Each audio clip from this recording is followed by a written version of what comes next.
बंदी छोड़ सतगुरु रामपाल जी परमेश्वर जी की जय हो।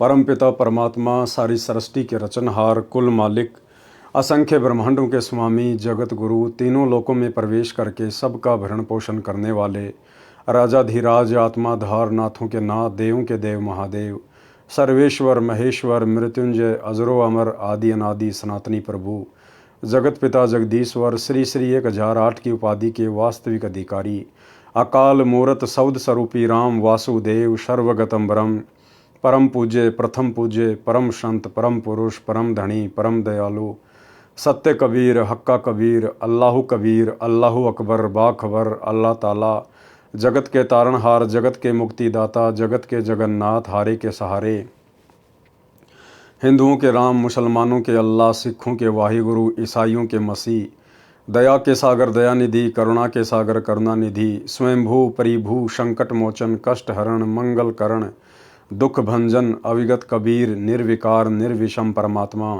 अलय अलेख सतगुरु, आदि अनादि सतगुरु, असली मर्यादा पुरुषोत्तम, असली राम, असली कृष्ण, असली घनश्याम, असली मुरारी, राजाओं के राजा, महाराजाओं के महाराजा, शहंशाहों के शहंशाह, सम्राटों के सम्राट, भगवानों के भगवान, अल्लाहों के अल्लाह, प्रभुओं के प्रभु, मसीहाओं के मसीह, सच्चे वाहिगुरु, बाबाओं के बाबा, पीरों के पीर, सेठों के सेठ, जगत सेठ, सावलसा सेठ, सर्वगुण संपन्न, अनंत कोटि कलाओं के स्वामी, अनंत कोटि ब्रह्मांडों के नायक, योगियों में महायोगी, ध्यानियों में महाध्यानी, सिद्धों में परम सिद्ध, ज्ञानियों में तत्व ज्ञानी, ब्रह्म ज्ञानी, महाज्ञानी, परम ज्ञानी, सर्वश्रेष्ठ ज्ञानी, विज्ञानी, युवा कबीर, समरथ कबीर, ऐशमवात, अमित ओझा, सच्चे रहनुमा, करीम अल्लाह, सुबहान अल्लाह, दुनिया के अंतिम पैगंबर, 8 सितंबर 1951 से गांव धनाना, जिला सोनीपत, हरियाणा, भारतवर्ष की पावन भूमि पे प्रकट रियल कल की भगवान श्री नारायण साकार हरि, श्री बाबा साहिब, शब्द स्वरूपी राम, संत श्रोमणी सतगुरु रामपाल जी परमेश्वर जी के चरण कमल में साध संगति से जुड़े हुए देश विदेश से आप और हम सभी सत्सेवक भाई बहनों का अनंत कोटि दंडवत प्रणाम। सत्साई भाई और बहनों, दया पूज्य गुरुदेव भगवान की, सतगुरु रामपाल जी परमेश्वर जी की, जिनके विशेष आशीर्वाद से, शुभ आशीर्वाद से आप और हम सभी सत्सेवक आत्माएं साध संगति से जुड़कर अपनी आत्मा के कल्याणार्थ हेतु गुरुदेव के तत्व ज्ञान को आधार बनाकर मोक्ष के लिए निरंतर भक्ति मार्ग पर आगे की ओर बढ़ रहे हैं। भाई और बहनों, पूज्य गुरुदेव भगवान की विशेष रजा से, कृपा से आप और हमें इस कलयुग की बिचली पीढ़ी में ये साध संगति नसीब हुई है। परमात्मा कहते हैं, साध संगत हरि भक्ति बिन कोई न उतरे पार, निर्मल आदि अनादि है गंदा सब संसार। गुरु के ज्ञान के पश्चात आपस में भगत भाई बहन मिलकर उस ज्ञान के ऊपर जो चर्चा करते हैं उसको कहते हैं साध संगति। साध संगति से ज्ञान का निखार होता है, आत्मा में दृढ़ता आती है, विकारों से दूर होती है, अपने गुरु को पहचान पाती है।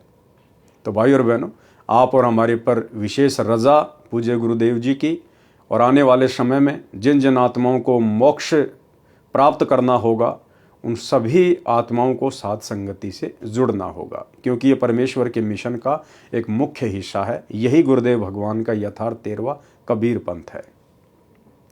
तो पूज्य गुरुदेव जी के कर कमल से लिखित पवित्र पुस्तक मुक्ति बोध के ऊपर वीडियो बनाने की श्रृंखला जारी है।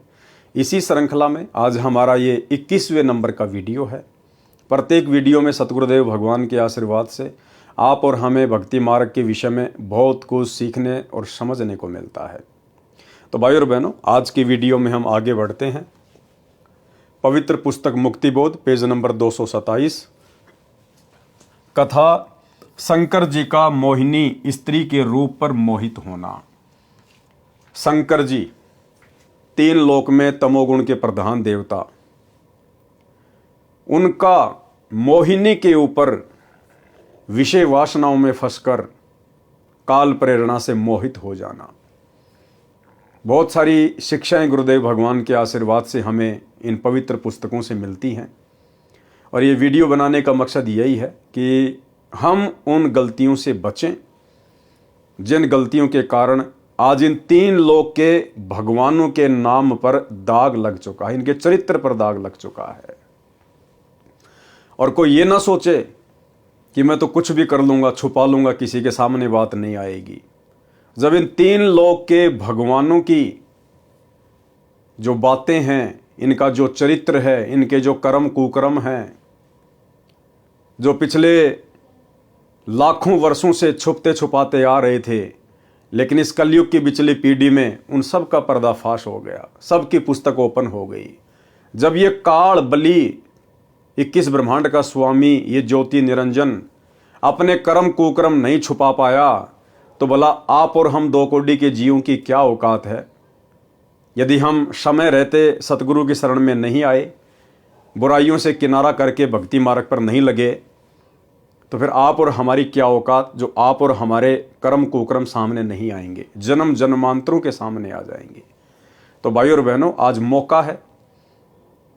वर्तमान भक्ति ग्रहण करने से पहले आप और हमने कितने कर्म किए, कितने कुकर्म किए, परमेश्वर उन सबको अनदेखा कर देगा, चित्रगुप्त के कागज फाड़ देगा।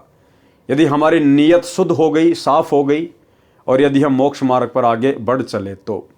अन्यथा ये कर्म कुकर्म के कागज आज नहीं तो कल, कल नहीं तो परसों, नहीं तो अगले जन्म में, ये भाई और बहनों इसी प्रकार से खुलते रहेंगे और यहाँ की झूठी महिमा में आप और हम फंसते रहेंगे। कथा शंकर जी का मोहिनी स्त्री के रूप पर मोहित होना। जिस समय दक्ष की बेटी यानी उमा, शंकर जी की पत्नी, ने श्री रामचंद्र जी की वनवास में सीता रूप बनाकर परीक्षा ली थी। एक समय शंकर और उमा जी यानी पार्वती जी कहीं जा रहे थे। उसी समय पृथ्वी लोक पर श्री विष्णु भगवान रामचंद्र अवतार रूप में आए हुए थे। उनको 14 साल का वनवास प्राप्त था। उसी समय रावण उनकी पत्नी को उठाकर ले गया, उनका हरण करके ले गया। श्री रामचंद्र जी हैं तो ये भी जीव संज्ञा में ही अपनी पत्नी के वियोग में विलाप कर रहे थे, बुरी तरह से रो रहे थे, पेड़ों से लिपट लिपट कर पूछ रहे थे, हिरणों से लिपट लिपट कर पूछ रहे थे, मेरी सीता कहाँ है, मेरी सीता कहाँ है।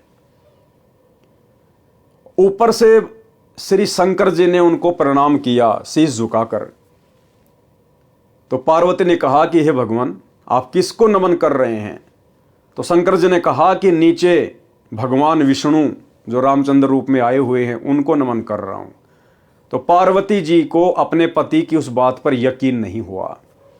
बोला ये नहीं हो सकता, ये भगवान विष्णु कैसे हो सकता है, नहीं हो सकता, मैं नहीं मानती और मैं तो इसकी परीक्षा लूंगी। तो श्री शंकर जी ने मना कर दिया था कि पार्वती तू परीक्षा मत लेना। पार्वती ने कहा था मैं सीता रूप बना के परीक्षा लूंगी। तो शंकर जी ने कहा था कि सीता मेरी माता तुल्य है, मेरी भाभी है, और यदि तूने उनका रूप बनाकर परीक्षा ले ली तो तू मेरी माता तुल्य हो जाएगी, ये गलती मत करना। लेकिन काल ने तो भाई और बहनों झगड़े करवाने से मतलब है। कुछ समय के उपरांत पीछे से पार्वती ने सीता रूप बनाया, श्री रामचंद्र जी के समक्ष जा खड़ी हुई।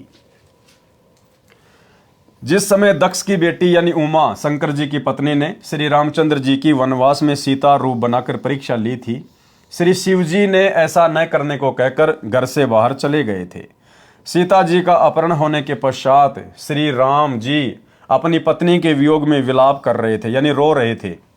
तो उनको सामान्य मानव जानकर उमा जी ने शंकर भगवान की उस बात पर विश्वास नहीं हुआ कि ये विष्णु जी ही पृथ्वी पर लीला कर रहे हैं। जब उमा जी सीता जी का रूप बनाकर श्री राम जी के पास गई तो वे बोले, हे दक्ष पुत्री माया, भगवान शंकर को कहाँ छोड़ाई।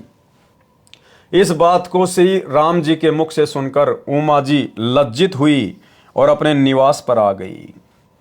शंकर जी की आत्मा में प्रेरणा हुई कि उमा ने परीक्षा ली है। शंकर जी ने विश्वास के साथ कहा कि परीक्षा ले आई।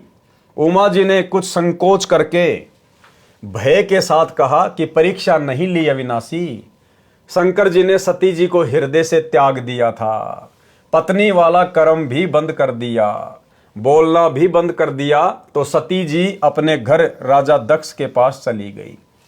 कहने का मतलब भाई और बहनों, जब तक हमें ज्ञान नहीं था हम सोचा करते थे ना जाने ये देवी देवता ब्रह्मा विष्णु महेश कैसे रहते होंगे, कैसे खाते होंगे, कैसे इनके कामकाज होंगे।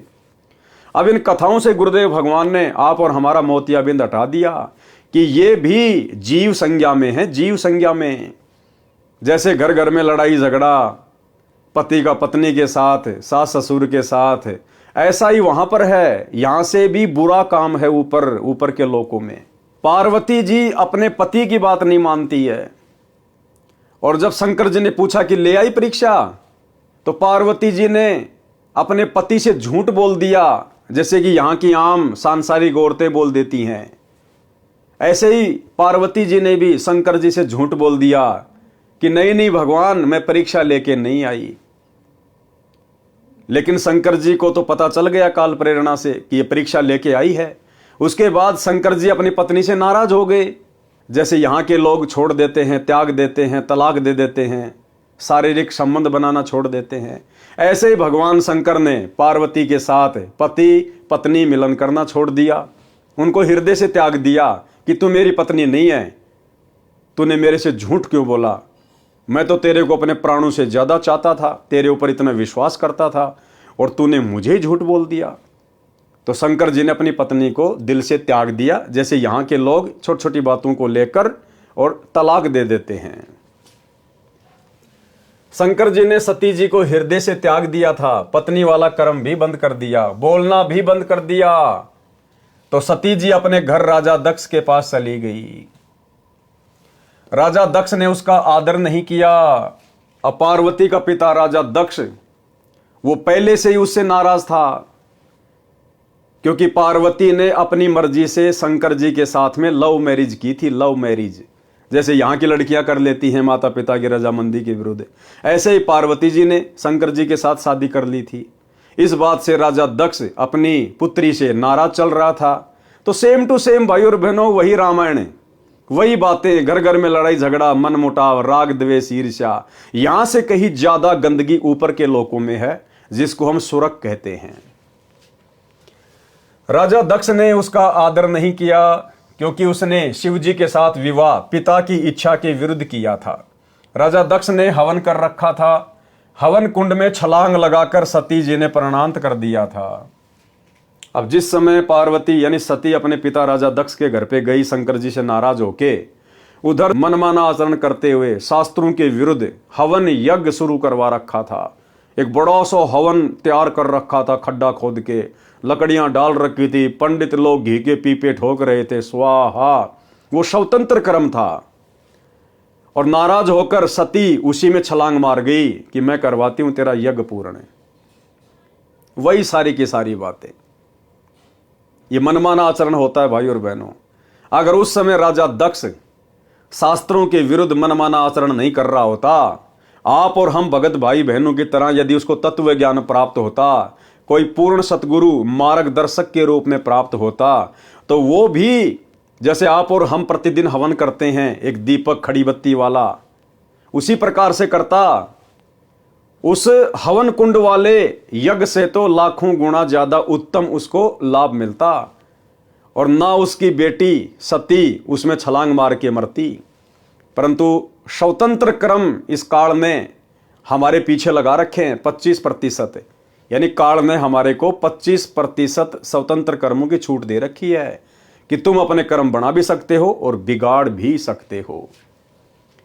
हवन कुंड में छलांग लगाकर सती जी ने प्राणांत कर लिया, यानी अपने प्राणों का अंत कर लिया। शंकर जी को पता चला तो अपनी ससुराल आए। अब उधर से शंकर जी को पता चला कि मेरी पत्नी ऐसे ऐसे मर गई, तो अपने ससुर से नाराज होकर, क्रोधित होकर उधर से शंकर जी आ गए और आते अपने ससुर का सिर धड़ से अलग कर दिया। अब बताओ, इन बातों को लेकर यहां का पृथ्वी लोक का मनुष्य भी इतनी जल्दी अपना आपा नहीं खोता, इतना गुस्से में नहीं होता जितना कि भगवान शंकर हो गए। तो सोचिए भाई और बहनों, यहां के मनुष्य ठीक या फिर उनका आचरण ठीक। शंकर जी को पता चला तो अपनी ससुराल आए, राजा दक्ष का सिर काटा, फिर उस पर बकरे का सिर लगाया, अपनी पत्नी के कंकाल को उठाकर 10,000 वर्ष तक उमा उमा करते हुए पागलों की तरह फिरते रहे।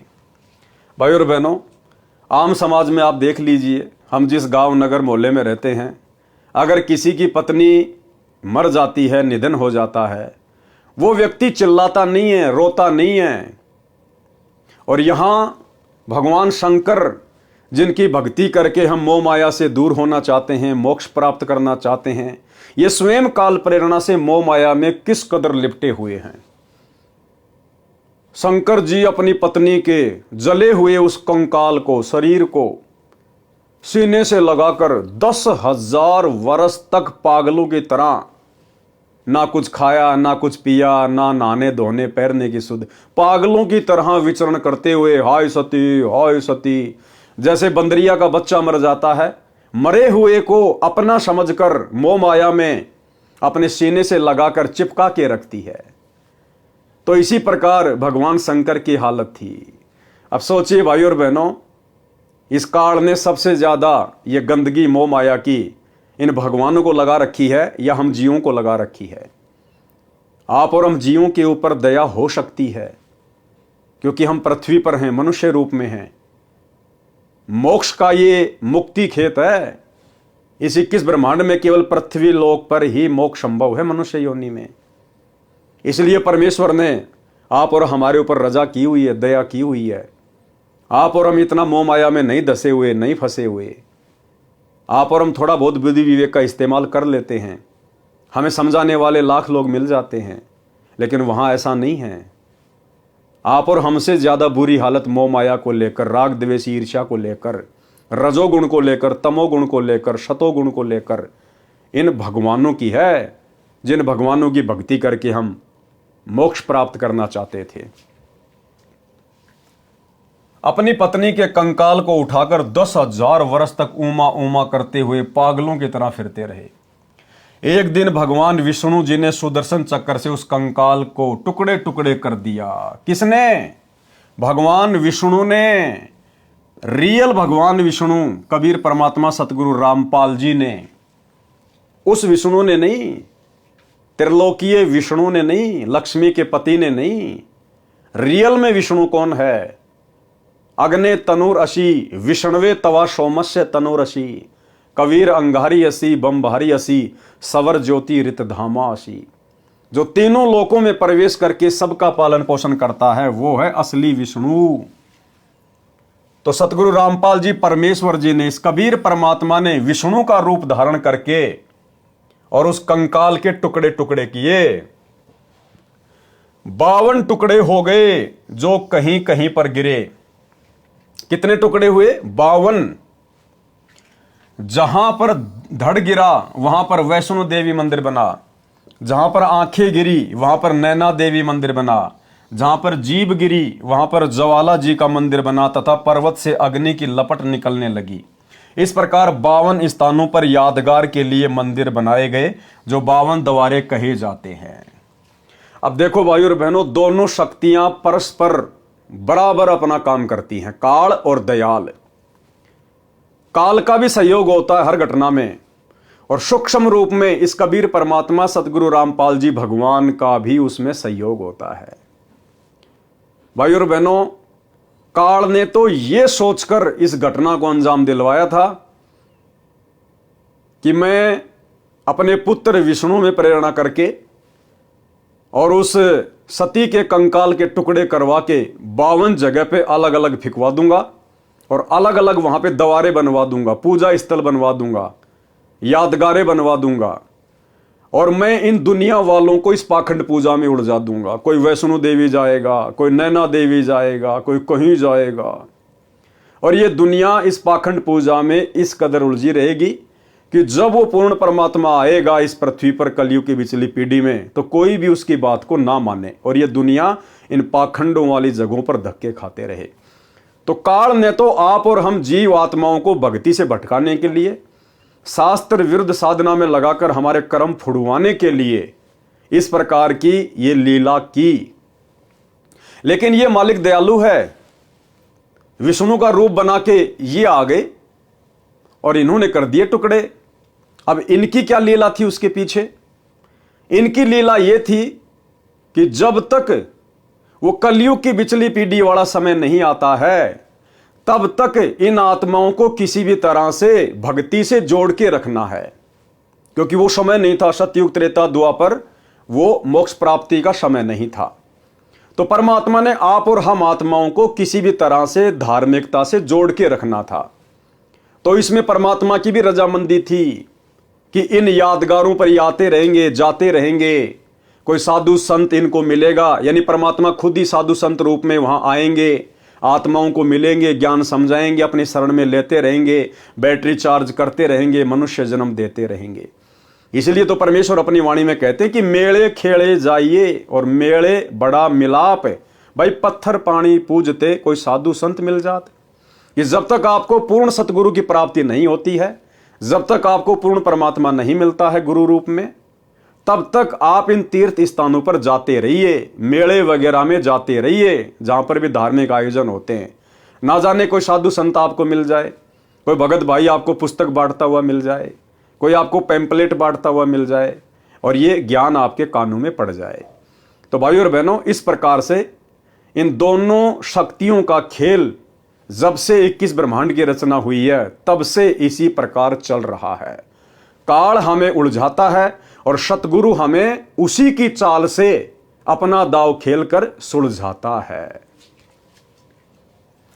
इस प्रकार 52 स्थानों पर यादगार के लिए मंदिर बनाए गए, जो 52 द्वारे कहे जाते हैं। तब शंकर जी सचेत हुए तथा अपनी दुर्गति का कारण कामदेव यानी सेक्स को माना। फिर शंकर भगवान को चेतना आई कि 10,000 साल तक मेरी ऐसी पागलों जैसी हालत क्यों हुई? इस काम वासना के कारण। अगर मैं तपस्या करके, साधना करके कामदेव के ऊपर विजय प्राप्त कर लूं, तो ना रहेगा बांस, ना बजेगी बांसुरी, मैं परेशान नहीं रहूंगा। फिर कामदेव वश हो जाए तो न स्त्री की आवश्यकता हो और न ऐसी परेशानी हो। यह विचार करके हजारों वर्ष सेक्स का दमन करने के मकसद से तप किया। भैया ये तप से तो और ज्यादा भड़कती है, तड़प से तो ये काम वासना और ज्यादा भड़कती है। एक दिन कामदेव उनके निकट आया और शंकर जी की दृष्टि से भस्म हो गया। अब ये काल का भयंकर जाल, काल ने कामदेव का रूप बनाया, शंकर जी के सामने प्रकट हुआ, शंकर जी के द्वारा आंखें खोलते ही वो भस्म हो गया। शंकर जी को अभिमान हो गया, घमंड हो गया कि मैंने कामदेव को भस्म कर दिया, मैंने विषय वासनाओं पर विजय प्राप्त कर ली। शंकर जी को अपनी सफलता पर असीम प्रसन्नता हुई। जो भी देव उनके पास आता था तो उससे कहते थे कि मैंने कामदेव को भस्म कर दिया, यानी काम विषय पर विजय प्राप्त कर ली है, मैं कभी किसी सुंदरी से प्रभावित नहीं हो सकता। अन्य जो विवाह किए हुए हैं वे ऊपर से सुखी नजर आते हैं, अंदर से महादुखी रहते हैं। उनको सदा अपनी पत्नी की रखवाली, समय पर घर पर न आने से डांटे खाना आदि आदि परेशानियां सदा बनी रहती है। मैंने ये दुख निकट से देखा है। अब न रहेगा बांस, न बजेगी बांसुरी। क्या कह रहे हैं भगवान शंकर, जिनको हम भगवान मानते हैं, परमात्मा मानते हैं?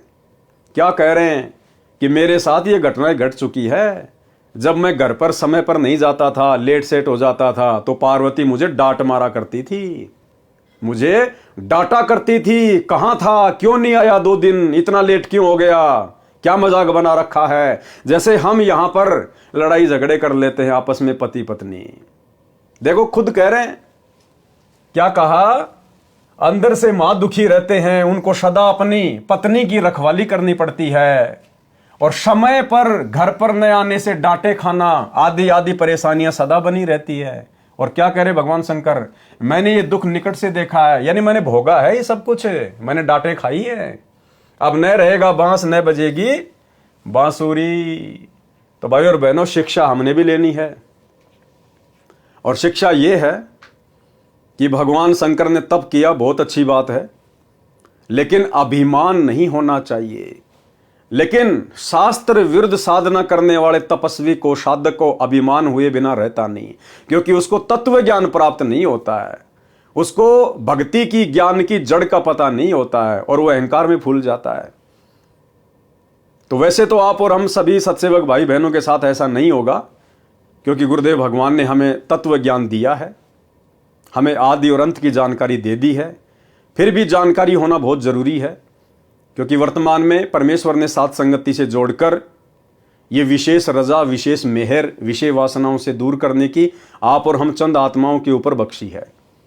हम सत्सेवक भाई बहनों के संबंध आपस में जो पहले पति पत्नी के थे, अब भाई बहन में तब्दील होते जा रहे, ज्ञान आधार से, एक दूसरे की रजामंदी से। तो हमारे मन में किसी भी प्रकार का अहंकार ना आ जाए। अगर अंश मात्र भी अहंकार आ गया मन में भी कि मैंने विषय वासनाओं पर विजय प्राप्त कर ली, मन में बहुत ज्यादा प्रसन्नता हो रही है। हाँ, इस बात को लेकर तो प्रसन्नता हो सकती है कि भगवान आपने दया बख्शी, गुरुदेव, हे मालिक मेरा पीछा छुड़वा दिया परमात्मा। पहले मैं बहुत दुखी रहता था मालिक, गंदगी अंदर भरी रहती थी, भक्ति सही से नहीं हो पा रही थी, मेरे भाव नहीं बन पा रहे थे परमात्मा। और जब से आपने दया बख्शी है पूज्य गुरुदेव, हे मालिक मुझे असीम प्रसन्नता है। मालिक मेरी बहुत अच्छी भक्ति चल रही है आपके आशीर्वाद से। यानी बीच में हमने परमात्मा को ही रखना है, क्योंकि गुरुदेव भगवान के आशीर्वाद बिना, इस सत भक्ति बिना, इस पूर्ण परमात्मा सतगुरु रामपाल जी भगवान के आशीर्वाद बिना, इनकी दया दृष्टि कृपा दृष्टि बिना, भाई और बहनों, इस विषय वासना के ऊपर कोई कंट्रोल कर लेगा, इस 21 ब्रह्मांड में कोई सोच भी नहीं सकता। शंकर जी का उदाहरण आप लोगों के सामने है, तो फिर आप और हम हैं क्या शंकर जी के सामने? जब उनको काल ने ठग लिया और आज हमें परमात्मा सहज में सफलता दिला रहे हैं, तो ये सफलता आप और हमारी किसी उपलब्धि का नतीजा नहीं है ना, गुरुदेव भगवान का आशीर्वाद है। परमात्मा ने रजा बख्शी है, परमात्मा ने कंट्रोल किया है। हम जीव हैं, हम कुछ नहीं कर सकते, हम तो रिमोट से चलने वाले प्राणी हैं। रिमोट अगर काल के हाथ लग गया तो वो डांस कराएगा, रिमोट अगर सतगुरु के हाथ में आ गया तो ये सतभक्ति करवाएगा। तो अगर हम किसी भी प्रकार की विषय वासनाओं से, बुराइयों से दूर हो रहे हैं, हमारे अंदर जो मलिनता, जो मैल जमा था, यदि वो धीरे धीरे हट रहा है, साफ हो रहा है, तो इसमें आप और हमारा कोई श्रेय नहीं है। सौपन में भी मत सोच लेना कभी कि मैं तो सुबह 4 बजे उठ के भक्ति करता हूँ, मंत्र करता हूँ, आरती करता हूँ, मैं तो हर प्रकार से मर्यादा में हूँ, इसलिए मैं कंट्रोल कर पा रहा हूँ। नहीं भैया, आप चाहे लाख माला करते हो रोजाना, आप चाहे रात को 12 बजे अपना नित्य नियम पूरा कर लेते हो, उसके बावजूद भी आपकी अपनी कोई उपलब्धि नहीं है, आपका कोई श्रेय नहीं है। ये तो सतगुरु जिस पे दया करेगा वही आत्मा इन विषय विकारों से दूर हो सकती है। तो जो जो भाई बहन विषय विकारों से दूर हैं, गुरुदेव के आशीर्वाद से, सौपन में भी कभी घमंड अपने अंदर पैदा मत कर लेना। हाँ, दूसरों को समझाने के लिए लाख बार चर्चा करो कि भैया गुरुदेव के ज्ञान आधार से आप विचार करो, बड़ी मुश्किल से हमें ये कलयुग की पिछली पीढ़ी का समय प्राप्त हुआ है, भगवान ने हमें पैदा किया है, विशेष संयोग बनाया गुरुदेव ने। और भाई भक्ति मार्ग में विषय वासना बाधक हैं, परमात्मा की हजारों वाणियां संकेत कर रही हैं। तो भाई इन चीज़ों से हटने का प्रयास करो, गुरुदेव से बारंबार प्रार्थना करो, विनती करो, थोड़ी बहुत हिम्मत तुम भी लेके आओ ज्ञान से अपने अंदर। और इनसे दूर हुए बिना हमारी भक्ति सफल नहीं हो सकती। भग भोग्या भगूप जय, भग से बचा न कोई, जो कोई भग से बचे भगत कहावै सोई। तो हम एक दूसरे को समझा तो सकते हैं, लेकिन हमने विजय प्राप्त कर ली, इसका गुणगान नहीं करना, इसका बखान नहीं करना। अगर बताना भी पड़ जाए तो गुरुदेव को बीच में डाल के कि भाई देखो, दास भी पहले इन्हीं विषय विकारों में धसा हुआ था, और भाई गुरुदेव की रजा हुई, बहुत विशेष मेहर हुई पूज्य गुरुदेव की, परमात्मा ने दास के ऊपर रजा बख्शी, मेहर बख्शी, दास को मालिक ने दूर किया। इस प्रकार से हमने अपनी बातों को दूसरे के सामने रखना है, अहंकार वश नहीं। काल ब्रह्म को चिंता बनी कि यदि सब इस प्रकार स्त्री से घृणा करेंगे तो संसार का अंत हो जाएगा, मेरे लिए 1 लाख मानव का आहार कहां से आएगा। ठीक इसी प्रकार वर्तमान में ये काल, क्योंकि मन इसका एजेंट है, सारी ईमेल, सारे समाचार, सारे मैसेज, हमारे जीवन में जो भी कुछ घटित हो रहा है, ये उसका फैक्स भेजता रहता है काल को कि ये आत्माएं तेरे जाल से बाहर निकलने का प्रयास कर रही है, भाई देख लेना, मैंने तो तेरे को मैसेज दे दिया है। तो ये काल हर प्रकार से भाई और बहनों हमें उसी गंदगी में धकेलने का प्रयास करेगा। हम जिन जिन बुराइयों से दूर हटते जाएंगे गुरुदेव के आशीर्वाद से, काल जबरदस्ती उन्हीं बुराइयों को हमारे सामने पेश करेगा, ना चाहते हुए भी ऐसे ऐसे सीन दिखा देगा। मोबाइल में हम तो सत्संग सुनने के लिए ओपन करेंगे, अचानक से ऐड आ जाएगा, अर्धनगर लड़कियां डांस कर रही हैं। हम कहीं बाहर मार्केट में जा रहे हैं, अचानक से मैं माता बहनों का कोई ऐसा सीन दिखा देगा कोई बेचारी बाथरूम करने के लिए बैठी है, अचानक से हमारी नजर जाएगी ना चाहते हुए भी। तो ये जबरदस्ती काल हमारे सामने इस प्रकार के दृष्टांत पेश करेगा, क्योंकि ये चाहता कि वापस इसके अंदर वही मैल आ जाए। लेकिन अब गुरुदेव ने हमें वो ज्ञान दे दिया, वो तत्व ज्ञान दे दिया, मूल ज्ञान दे दिया। पहली नजर तो हमारी कहीं भी जा सकती है, उसमें हमारा दोष नहीं है। लेकिन अगर हमें पता चल गया कि ये जो नजर गई है ये गलत जगह पे गई है, हमने दोबारा अपनी तरफ से नजर वहां नहीं दौड़ानी। अगर हमने फिर से नजर वहीं पे टिका दी तो फिर भाई और बहनों वो शैतान की नजर है। कहते हैं पहली नजर इंसान की, दूसरी नजर शैतान की। तो हमने फिर उन चीजों को अनदेखा कर देना है कि भैया ये काल प्रेरणा है। गुरुदेव ने सत्संगों में यही तो बताया, यही तो समझाया। ये जबरदस्ती हमारे सामने इस प्रकार के दृश्य पेश करेगा हमें विचलित करने के लिए। लेकिन तुरंत हमने अपना सुमरण शुरू कर देना है या भगवान का अपना कोई सत्संग शुरू कर देना है। हमने भक्ति से जुड़े रहना है, तभी हमारा बचाव होगा। काल ब्रह्म को चिंता बनी कि यदि सब इस प्रकार स्त्री से गणना करेंगे तो संसार का अंत हो जाएगा। मेरे लिए 1 लाख मानव का आहार कहां से आएगा। इसको चिंता इस बात की नहीं है कि संसार का अंत हो जाएगा, नहीं, इसको चिंता यह है कि संसार का अंत हो जाएगा, यानी बच्चे पैदा करना लोग छोड़ देंगे, तो फिर मेरे लिए प्रतिदिन 1 लाख वो सूक्ष्म शरीर कहां आएंगे।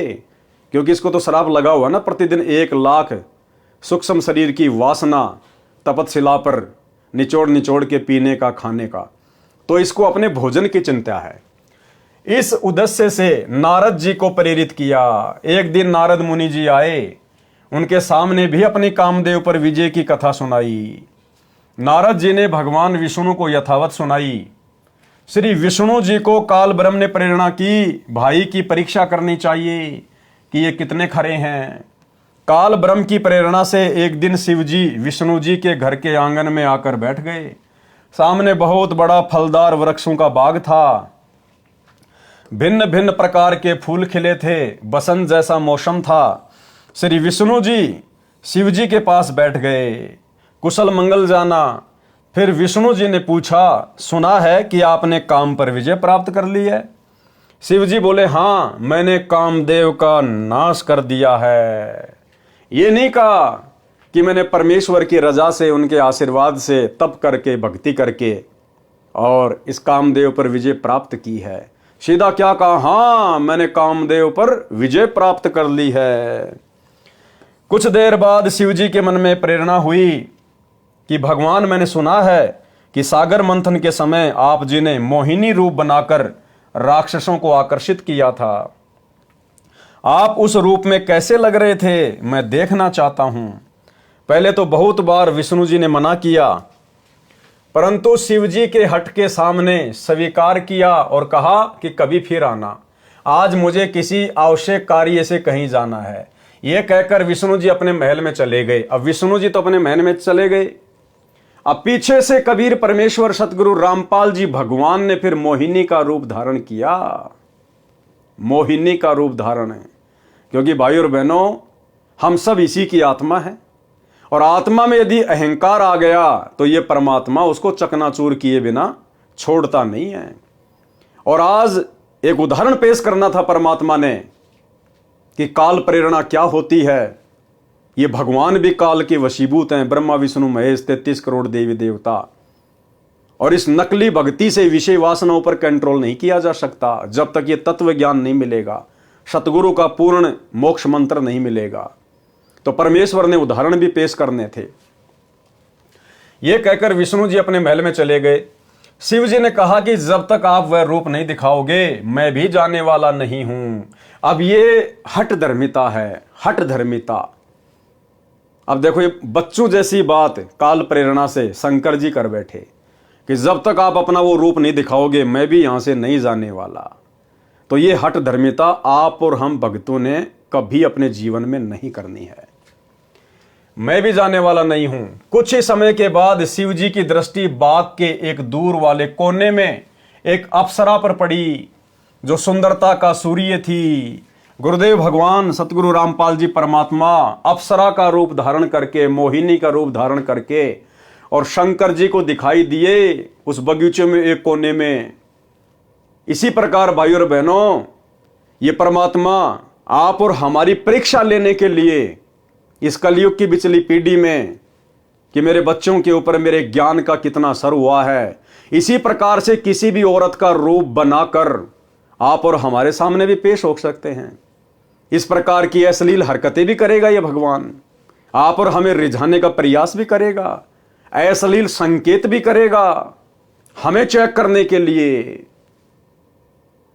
तो भाइयों और बहनों, हर प्रकार से हमने इस ज्ञान को आधार बना के चलना है।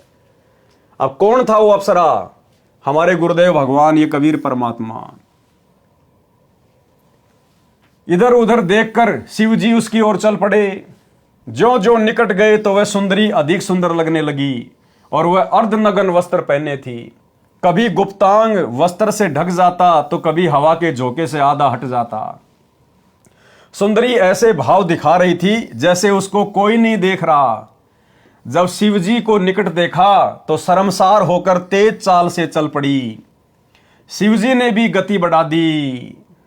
बड़े परिश्रम के पश्चात तथा घने वृक्षों के बीच मोहिनी का हाथ पकड़ पाए। अब भगवान शंकर ने मोहिनी का हाथ पकड़ लिया बद नीयत से, शारीरिक मिलन करने की नीयत से। बिल्कुल पागल हो गया विषय वासना में देखते ही। जब तक शिवजी का शुक्रपात हो चुका था, तब तक शिवजी का शुक्रपात हो चुका था, वीर्यपात हो चुका था। उसी समय सुंदरी वाला स्वरूप श्री विष्णु रूप था और उसी समय गुरुदेव भगवान ने फिर वापस विष्णु का रूप बना लिया। अब शंकर जी तो एकदम से सफेद हो गए अपने भाई को देखकर। परमात्मा ने अप्सरा वाले रूप से विष्णु जी का रूप धारण कर लिया। भगवान विष्णु जी शिव जी की दशा देखकर मुस्कुराए तथा कहा कि ऐसे उन राक्षसों से अमृत छीन कर लाया था। वे राक्षस ऐसे मोहित हुए थे जैसे मेरा छोटा भाई कामजीत, यानी जिसने काम पर विजय प्राप्त कर ली थी, अब काम पराजित हो गया है। तो सोचो भाई और बहनों, हमारे सामने भी परमात्मा परीक्षा के लिए इस प्रकार के दृश्य बना के उपस्थित हो सकता है। और यदि हम भगत भाई बहनों ने यदि नादानी दिखा दी, ज्ञान को आधार नहीं बनाया, भले ही हमने हाथ नहीं पकड़ा, यदि हमारे अंदर भी आ गया कि ये लड़की देखो कितनी सुंदर है और ये इशारे कर रही है, और यदि हम उसकी उन सभी अदाओं को देखकर अंदर से पिघल गए, विषय वासनाओं के लिए तैयार हो गए, भले हमने कुछ किया नहीं, लेकिन अगर मन ही मन में अगर इस प्रकार के भाव हमने पैदा कर लिए कि बड़ी सुंदर लड़की है, आज तो दाव लग गया भाई, उसी समय हम भक्ति मार्ग से आउट। क्योंकि ये भक्ति मन कर्म वचन की है, मन कर्म वचन, उसी समय हम फैल। और सोचो यदि मेरे जैसे किसी नालायक ने अगर किसी बहन बेटी का इस प्रकार से उसकी अश्लील अदाओं पर मोहित होकर अगर हाथ पकड़ लिया, हाथ तो पकड़ लिया, और उसी समय यदि गुरुदेव प्रकट हो गए अपने वास्तविक रूप में, फिर आत्महत्या के अलावा दूसरा कोई फिर हमारे पास में जरिया नहीं होगा, आत्महत्या के अलावा। क्योंकि फिर जी नहीं पाएंगे, इस शरीर से मोक्ष नहीं हो पाएगा। फिर अर्जुन सर्जुन के चराएं, चाहे कितना रोलें, कितना धोलें, कितने आंसू बहा लें, कितनी मिन्नत कर लें, फिर हमारा इस जन्म में मोक्ष नहीं है। सोचिए फिर हमारी हालत क्या होगी। बदनीयत से मैंने हाथ पकड़ा, उसी समय गुरुदेव प्रकट हो गए उस लड़की के रूप में। अब सोचिए मैं कैसे नजर मिला पाऊंगा उस परमात्मा से, जब तक जीऊंगा तब तक ये जन्म मेरा बर्बाद है। तो भाई और बहनों, कुछ भी हो, कैसी भी परिस्थिति हो, ये संदेशा हम सब के लिए है। दास कोई आदेश नहीं दे रहा, दास तो आपको दिखा रहा है। परमात्मा यही तो चाहते हैं कि मेरे बच्चे इन पुस्तकों से निष्कर्ष निकालें, और अगर इस प्रकार की नौबत यदि काल पैदा कर दे या सतगुरु भगत की परीक्षा के लिए पैदा कर दे, तो भगत ने नीची गर्दन कर लेनी है, अपना सुमरण शुरू कर देना है। उसके तुरंत बाद फिर परमात्मा प्रेरणा कर देगा, तत्व ज्ञान दीवार की तरह खड़ा हो जाएगा कि तू क्या देख रहा मेरे भाई इसको। परमात्मा कहते हैं इंद्र दा राज कागदा भिष्टा ना भोगा इंद्राणी नु।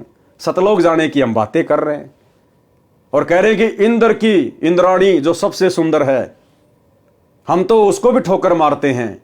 और यहां इस हाड़ मास के पुतले के ऊपर, टट्टी पेशाब के कोथड़े के ऊपर तू मोहित हो रहा है।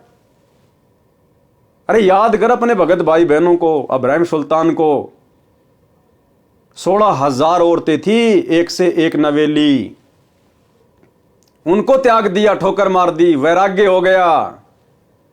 उसका उदाहरण देते हैं गुरुदेव। और उसके वैराग्य को देखकर देवताओं में भी ऊपर हल्ला बोल मच गया। गुरुदेव भगवान कहते हैं भया शपथ पूरी पैसा का सुल्तानी मार्ग बाका। ऊपर शाका मच गया देवताओं में कि भैया इब्राहिम सुल्तान का मार्ग टेढ़ा है, इतना वैराग्य, इतना त्याग भाई नहीं कर सकते। तो भाई और बहनों, हमें तो परमात्मा ने विश्वास करके और कलयुग की बिचली पीढ़ी में पैदा किया है, जिस समय काल का सबसे ज्यादा दबाव होता है। तो सोचिए, हमने तो इब्राहिम सुल्तान जो पूर्व में हमारे गुरु भाई रह चुके हैं, हमने तो उन आत्माओं से भी अधिक दृढ़ता दिखानी पड़ेगी इस मार्ग पर, दृढ़ता। और भी कुछ नहीं कर सकते। और यदि ऐसा कोई धर्म संकट वाला समय आ जाए तो नीची गर्दन करके आगे बढ़ जाओ, अपने गुरुजी को याद करते हुए। 2-4-5 मिनट के बाद गुरुजी संभाल लेंगे, वापस वो काल प्रेरणा फिर धीरे धीरे समाप्त हो जाएगी। और अचानक से ये काल प्रेरणा उन्हीं आत्माओं में होती है जो अभी भक्ति पे पूरी तरह से दृढ़ नहीं है। वो इतने सुमरण नहीं कर पाते, इतनी भक्ति नहीं कर पाते जितनी परमात्मा हमसे करवाना चाहते हैं, क्योंकि भक्ति से ही सब कुछ होगा। परमात्मा कहते हैं जप तप संयम साधना सब सुमरण के माही, और कबीरा जाने राम जन सुमरण कछु नाही। तो भक्ति से ही धीरे धीरे हर प्रकार की बुराइयों के ऊपर परमात्मा विजय प्राप्त करवाएगा। तो कहने का मतलब है हमने अलर्ट रहना है, अलर्ट। भगवान विष्णु जी शिव जी की दशा देखकर मुस्कुराए तथा कहा कि ऐसे उन राक्षसों से अमृत छीन कर लाया था। वे राक्षस ऐसे मोहित हुए थे जैसे मेरा छोटा भाई कामजीत अब काम पराजित हो गया। शिव जी ने उसके पश्चात हिमालय राजा की बेटी पार्वती से अंतिम बार विवाह किया। पार्वती वाली आत्मा वही है जो सती जी थी। पार्वती रूप में अमरनाथ स्थान पर अमर मंत्र शिवजी से प्राप्त करके कुछ समय के लिए अमर हुई। इस प्रकार वाणी में कहा है कि शंकर जी की समाधि तो अडिग यानी न डिगने वाली थी, जैसा पौराणिक मानते हैं। वह भी मोहे गए यानी काल के द्वारा छले गए, माया के वश हो गए। वाणी नंबर 140 में बताया है कि भगवान शिव की पत्नी पार्वती तीनों लोकों में सबसे सुंदर स्त्रियों में से एक है। शिव राजा ऐसी सुंदर पत्नी को छोड़कर मोहिनी स्त्री के पीछे चल पड़े। पहले 88,000 वर्ष तप किया, फिर लाख वर्ष तक तप किया सेक्स पर विजय पाने के लिए, और भ्रम भी था कि मैंने काम जीत लिया, लेकिन फिर हार गया। पारक के अंक की वाणी नंबर 145। गरीब कृष्ण गोपी का भोग कर फेर जति कहलाया, या की गति पाई नहीं ऐसे त्रिभुवन राया।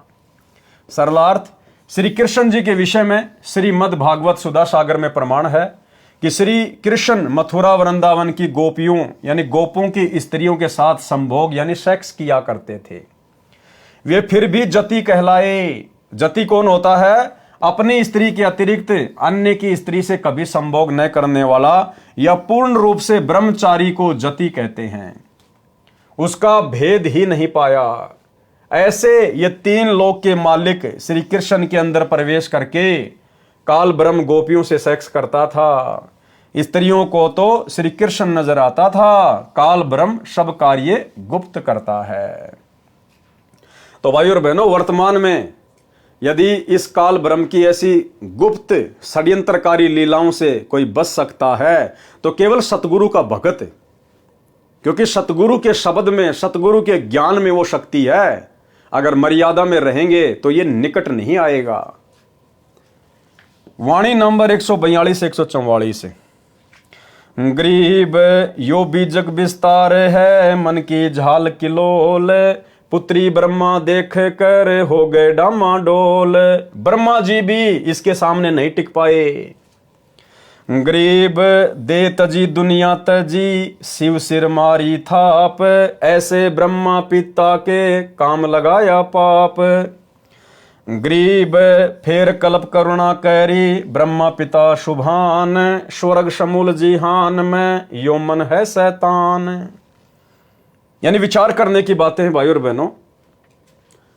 यदि हम वर्तमान में इन विषय विकारों से दूर हटकर भक्ति कर पा रहे हैं तो यह कितनी बड़ी रजा है आप और हमारे ऊपर। हमें विश्वास होना चाहिए कि हम समर्थ शक्ति की शरण में हैं। जिन विषय विकारों से दूर इस काल ने भगवान शंकर को नहीं होने दिया, ब्रह्मा जी को नहीं होने दिया, विष्णु जी को नहीं होने दिया, उनकी दुर्गति रखी। आज उनके चरित्र पर दाग लगा हुआ है, पुराण भरे पड़े हैं उनकी जीवन लीला से। और आप और हम इस कलयुग की पिछली पीढ़ी में जिस समय विषय विकारों की वैसे यहां पर आग लगी हुई है, और उस आग में यदि हमें बर्फ जैसी शीतलता प्राप्त हो रही है तो हम भगतों की औकात नहीं, हम जीवों की औकात नहीं है। परमात्मा कहते सिर पर साईं सत्य है, फिर तोकू क्या भय रे।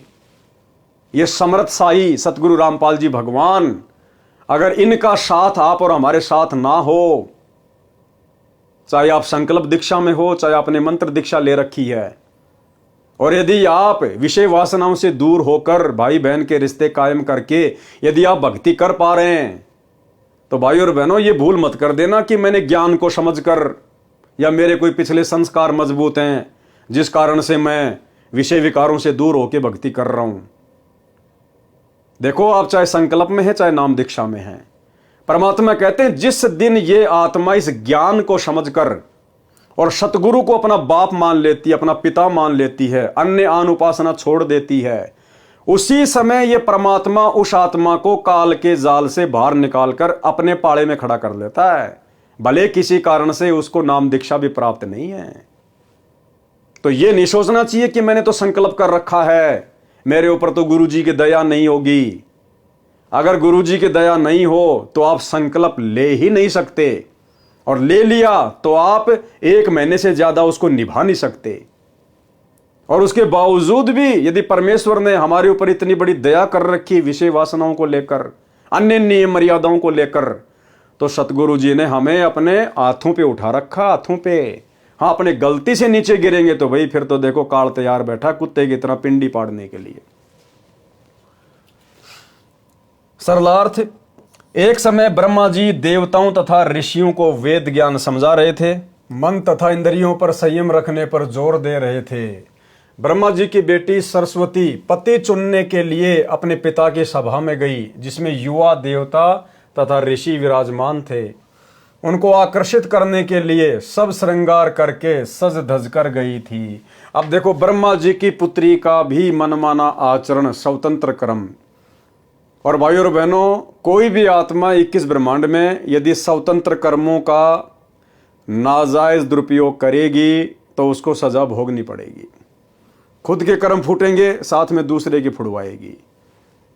अब यदि ब्रह्मा जी की पुत्री सरस्वती यह शास्त्र विरुद्ध मनमाना आचरण, सजना धजना, 16 प्रकार के श्रृंगार करना, पर पुरुषों को आकर्षित करने के लिए, रिझाने के लिए, अगर वो इस प्रकार से ये ढोंग पाखंड करके सभा में ना जाती तो बेचारे ब्रह्मा जी भी अपने कर्म फुड़वाने से, अपने चरित्र पर दाग लगवाने से बच जाते।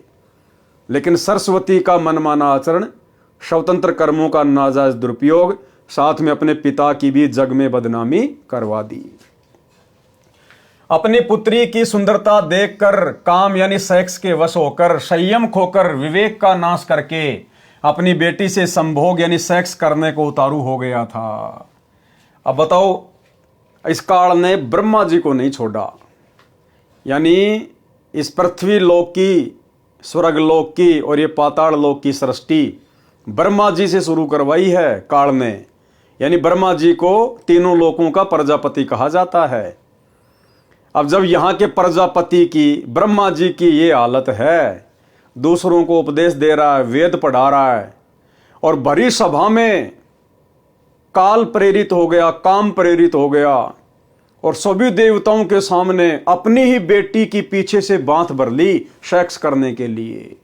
तो भाई और बहनों, आप और हम दो कोटि के जीवों को भला ये कैसे छोड़ सकता है काल। लेकिन यदि वर्तमान में हम इसकी पहुंच से दूर हैं तो इसमें हमारा कोई श्रेय नहीं है।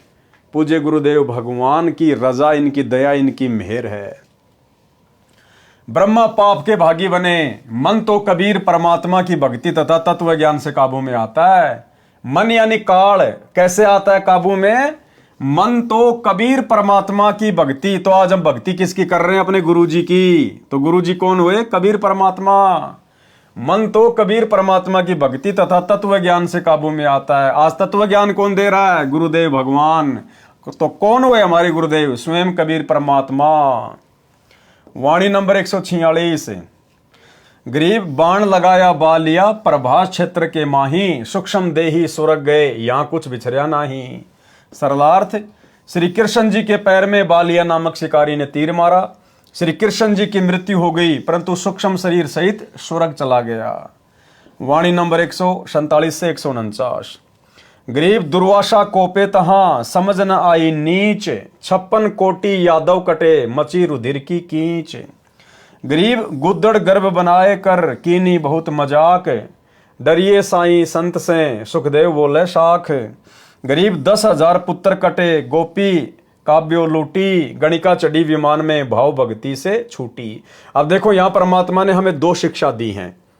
सबसे पहली शिक्षा, हम संत बन गए, भगत बन गए। तो आप और हमने अब गुरुदेव के आशीर्वाद से अपने गुस्से पर, अपने क्रोध पर कंट्रोल करके, अगम निगम की सोच के हमने एक एक शब्द अपनी जुबान से निकालना है। दुर्वासा संत था और अंत में उसने क्या कर दिया? जरा सी बात के ऊपर वहां के लड़कों ने, श्री कृष्ण जी के लड़के प्रद्युम्न ने और अन्य लड़कों ने जरा सा मजाक कर दिया उसके साथ में। उसने श्राप दे दिया। 56 करोड़ यादव आपस में कट कट के मर गए, खून की नदियां बह गई। तो परमात्मा कहते हैं ये संतों के लक्षण नहीं, संतों के स्वभाव नहीं, भक्तों के अंदर ऐसे लक्षण नहीं होने चाहिए। हमने सहनशील होना पड़ेगा, हमने संयमित होना पड़ेगा। भाई हम तो समर्थ की शरण में हैं, अगर हम मर्यादा में हैं तो हमारा तो कोई कुछ बिगाड़ नहीं सकता, चाहे कितना मजाक करे, कितना कुछ करे। फिर हमने किसी को भला बुरा बोलने की क्या आवश्यकता? दूसरी शिक्षा यह है कि साधु संतों के साथ में अनर्गल मजाक भी नहीं करना चाहिए। मजाक तो करना ही नहीं चाहिए। भाई कोई अपनी भक्ति कर रहा है, जैसे भी कर रहा है, हमने मजाक नहीं करना चाहिए उनके साथ में, उनका मजाक नहीं उड़ाना चाहिए, उनके साथ में हटकेलियां नहीं करनी चाहिए, उनको हल्के में नहीं लेना चाहिए। तो श्री कृष्ण जी के बेटे प्रद्युम्न ने और उसके साथियों ने दुर्वासा ऋषि के साथ में मजाक किया, हल्के में लिया संतों को, भक्तों को, जिस कारण से पूरे यादव कुल का सर्वनाश हो गया। सरलार्थ, एक समय दुर्वासा ऋषि द्वारिका नगरी के पास वन में आकर ठहरा, धूणा अग्नि लगाकर तपस्या करने लगा। दुर्वासा ऋषि श्री कृष्ण जी के आध्यात्मिक गुरु थे। ऋषि संदीपनी जी श्री कृष्ण जी के अक्षर ज्ञान करवाने वाले शिक्षक यानी गुरु थे। श्री कृष्ण जी के 2 गुरु थे, एक संदीपनी और एक दुर्वासा जी। संदीपनी जी ने केवल उनको अक्षर ज्ञान करवाया, उनको पढ़ना लिखना सिखाया, और दूसरे दुर्वासा ऋषि, उन्होंने आध्यात्मिक ज्ञान दिया, भक्ति का मार्ग बताया। दुर्वासा जी की ख्याति चारों ओर द्वारिका नगरी में फैल गई कि ऐसे पहुंचे हुए ऋषि हैं, भूत भविष्य तथा वर्तमान की सब जानते हैं। द्वारिका के निवासी श्री कृष्ण से अधिक किसी भी ऋषि व देव को नहीं मानते थे। उनको अभिमान था कि हमारे साथ श्री कृष्ण हैं, कोई भी देव ऋषि व साधु हमारा कुछ नहीं बिगाड़ सकता। और यही अभिमान बरवाला कांड 2014 में सतलोक आश्रम मैनेजमेंट हरियाणा को ले डूबा, गुरुदेव के बेटा बेटी भाई बंधु रिश्तेदारों को ले डूबा। अहंकार में आ गए कि हमारे साथ तो गुरुजी हैं, हमारा भला कौन क्या बिगाड़ देगा। हमारे साथ तो लाखों की संगत है, कमांडो बन के मरने मारने के लिए तैयार हैं। हमारे पास तो संगत के दान का करोड़ों रुपया है, प्रशासन हमारा क्या बिगाड़ लेगा। और अपनी नादानी के चलते प्रशासन से पंगा ले लिया। भक्तों को बेचारों को गुरुजी का आदेश बता के काले कपड़े पहना के हाथों में लठ पत्थर पेट्रोल बम दे के खड़ा कर दिया मरने मारने के लिए। यही अहंकार 2014 में गुरुजी के परिवार को ले डूबा, सतलोक आश्रम मैनेजमेंट हरियाणा को ले डूबा। उनको अभिमान था कि हमारे साथ श्री कृष्ण हैं, कोई भी देव ऋषि व साधु हमारा कुछ नहीं बिगाड़ सकता। श्री कृष्ण को सर्वशक्तिमान मान रखा था। द्वारिका के नौजवानों को शरारत सूझी, आपस में विचार किया कि साधु लोग ढोंगी होते हैं, इनकी पोल खोलनी चाहिए, चलो दुर्वासा ऋषि की परीक्षा लेते हैं। श्री कृष्ण के पुत्र प्रद्युम्न ने गर्भवती स्त्री का स्वांग धारण किया, पेट के ऊपर छोटा कड़ाहा बांधा, उसके ऊपर रुई लोगड़ रखकर वस्त्र बांधकर स्त्री के कपड़े पहना दिए, उसका एक पति बना लिया। 7-8 नौजवान यादव उनके साथ दुर्वासा के डेरे में गए और प्रणाम करके निवेदन किया कि ऋषि जी, आपका बहुत नाम सुना है कि आप भूत भविष्य तथा वर्तमान की जानते हैं। ये पति पत्नी हैं, इनके विवाह के 12 वर्ष बाद परमात्मा ने संतान की आशा पूरी की है। ये जानना चाहते हैं कि गर्भ में लड़का होगा या लड़की। ये जानने के लिए उतावले हो रहे हैं, कृपया बताने का कष्ट करें। ये मजाक भक्तों को शोभा नहीं देता। गुरुदेव भगवान कहते हैं, तीर कमान से और बात जुबान से एक बार निकल गई वापस नहीं आती है। इसलिए भक्तों ने बहुत सोच समझकर शब्द अपनी जिह्वा से निकालने चाहिए। सुनिए छोटा सा सत्संग। अब वही तो बात है ना, कहते हैं तीर कमान से और वचन जुबान से निकलने के बाद वो वापस नहीं आता। तो सोच समझ कर हमने हर क्रिया बोल चाल करनी चाहिए।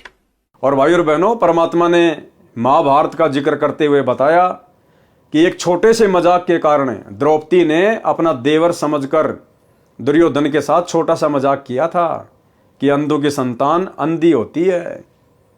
और उस एक शब्द ने महाभारत करवा दी महाभारत। तो हम भक्तों ने इस भक्ति मार्ग पर, विशेषकर वर्तमान में हम सत्सेवक भाई बहनों ने बहुत ही सोच समझ के इन शब्दों का प्रयोग करना है। दुर्वासा ऋषि ने ध्यान लगाकर देखा तो सब समझ में आ गया। क्रोध में भरकर बोला, बताऊं क्या होगा। सबने एक स्वर में कहा कि हाँ ऋषि जी बताओ। दुर्वासा बोला कि इस गर्भ से यादव कुल का नाश होगा। यानी दुर्वासा जैसे क्रोधी भी ना हो भगत, इतने उतावले भी ना हो, अगम निगम की सोच के विचार करना चाहिए। बच्चों ने मजाक कर दिया, क्या हो गया, क्या बिगड़ गया भाई। साधु संतों में तो सहनशीलता होती है, साधु संत तो समावान होते हैं। लेकिन दुर्वासा के अंदर वो चीज नहीं थी। वो काल प्रेरित था, उसको तत्व ज्ञान नहीं था, उसका गुरु कोई तत्वदर्शी नहीं था, उसको कोई सही मार्गदर्शन देने वाला नहीं था। केवल अपने पूर्व जन्म की बैटरी को, अपनी भक्ति को खर्च कर रहा था। दुर्वासा बोला कि इस गर्भ से यादव कुल का नाश होगा, चले जाओ यहां से। सब भाग लिए। गांव में बुद्धिमान बुजुर्गों को पता चला कि बच्चों ने ऋषि दुर्वासा के साथ मजाक कर दिया। ऋषि ने यादव कुल का नाश होने का श्राप दे दिया है, जुल्म हो गया, सब मरेंगे, अब क्या उपाय किया जाए। सब मिलकर अपने गुरु तथा राजा श्री कृष्ण जी के पास गए तथा सब हाल कह सुनाया। अब यहां पर श्री कृष्ण जी की समर्थता भी सामने आ जाएगी। वो कितने 3 लोक के भगवान थे, कितने सर्वशक्तिमान थे।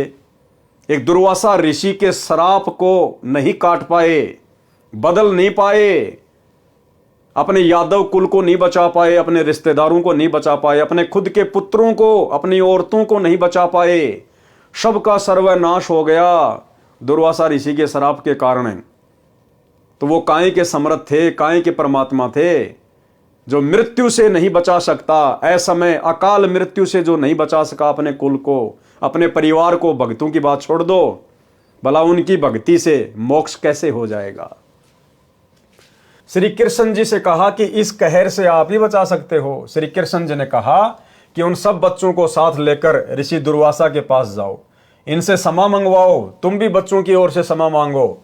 सब मिलकर ऋषि दुर्वासा के पास गए तथा बच्चों से गलती की क्षमा याचना करवाई, स्वयं भी क्षमा याचना की। ऋषि दुर्वासा बोले कि वचन वापस नहीं हो सकता, क्योंकि भाई और बहनों ये जितने भी ऋषि हैं, वशिष्ठ हैं, विश्वामित्र है या फिर ये दुर्वासा है, ये ऋषि भी सक्षम नहीं है।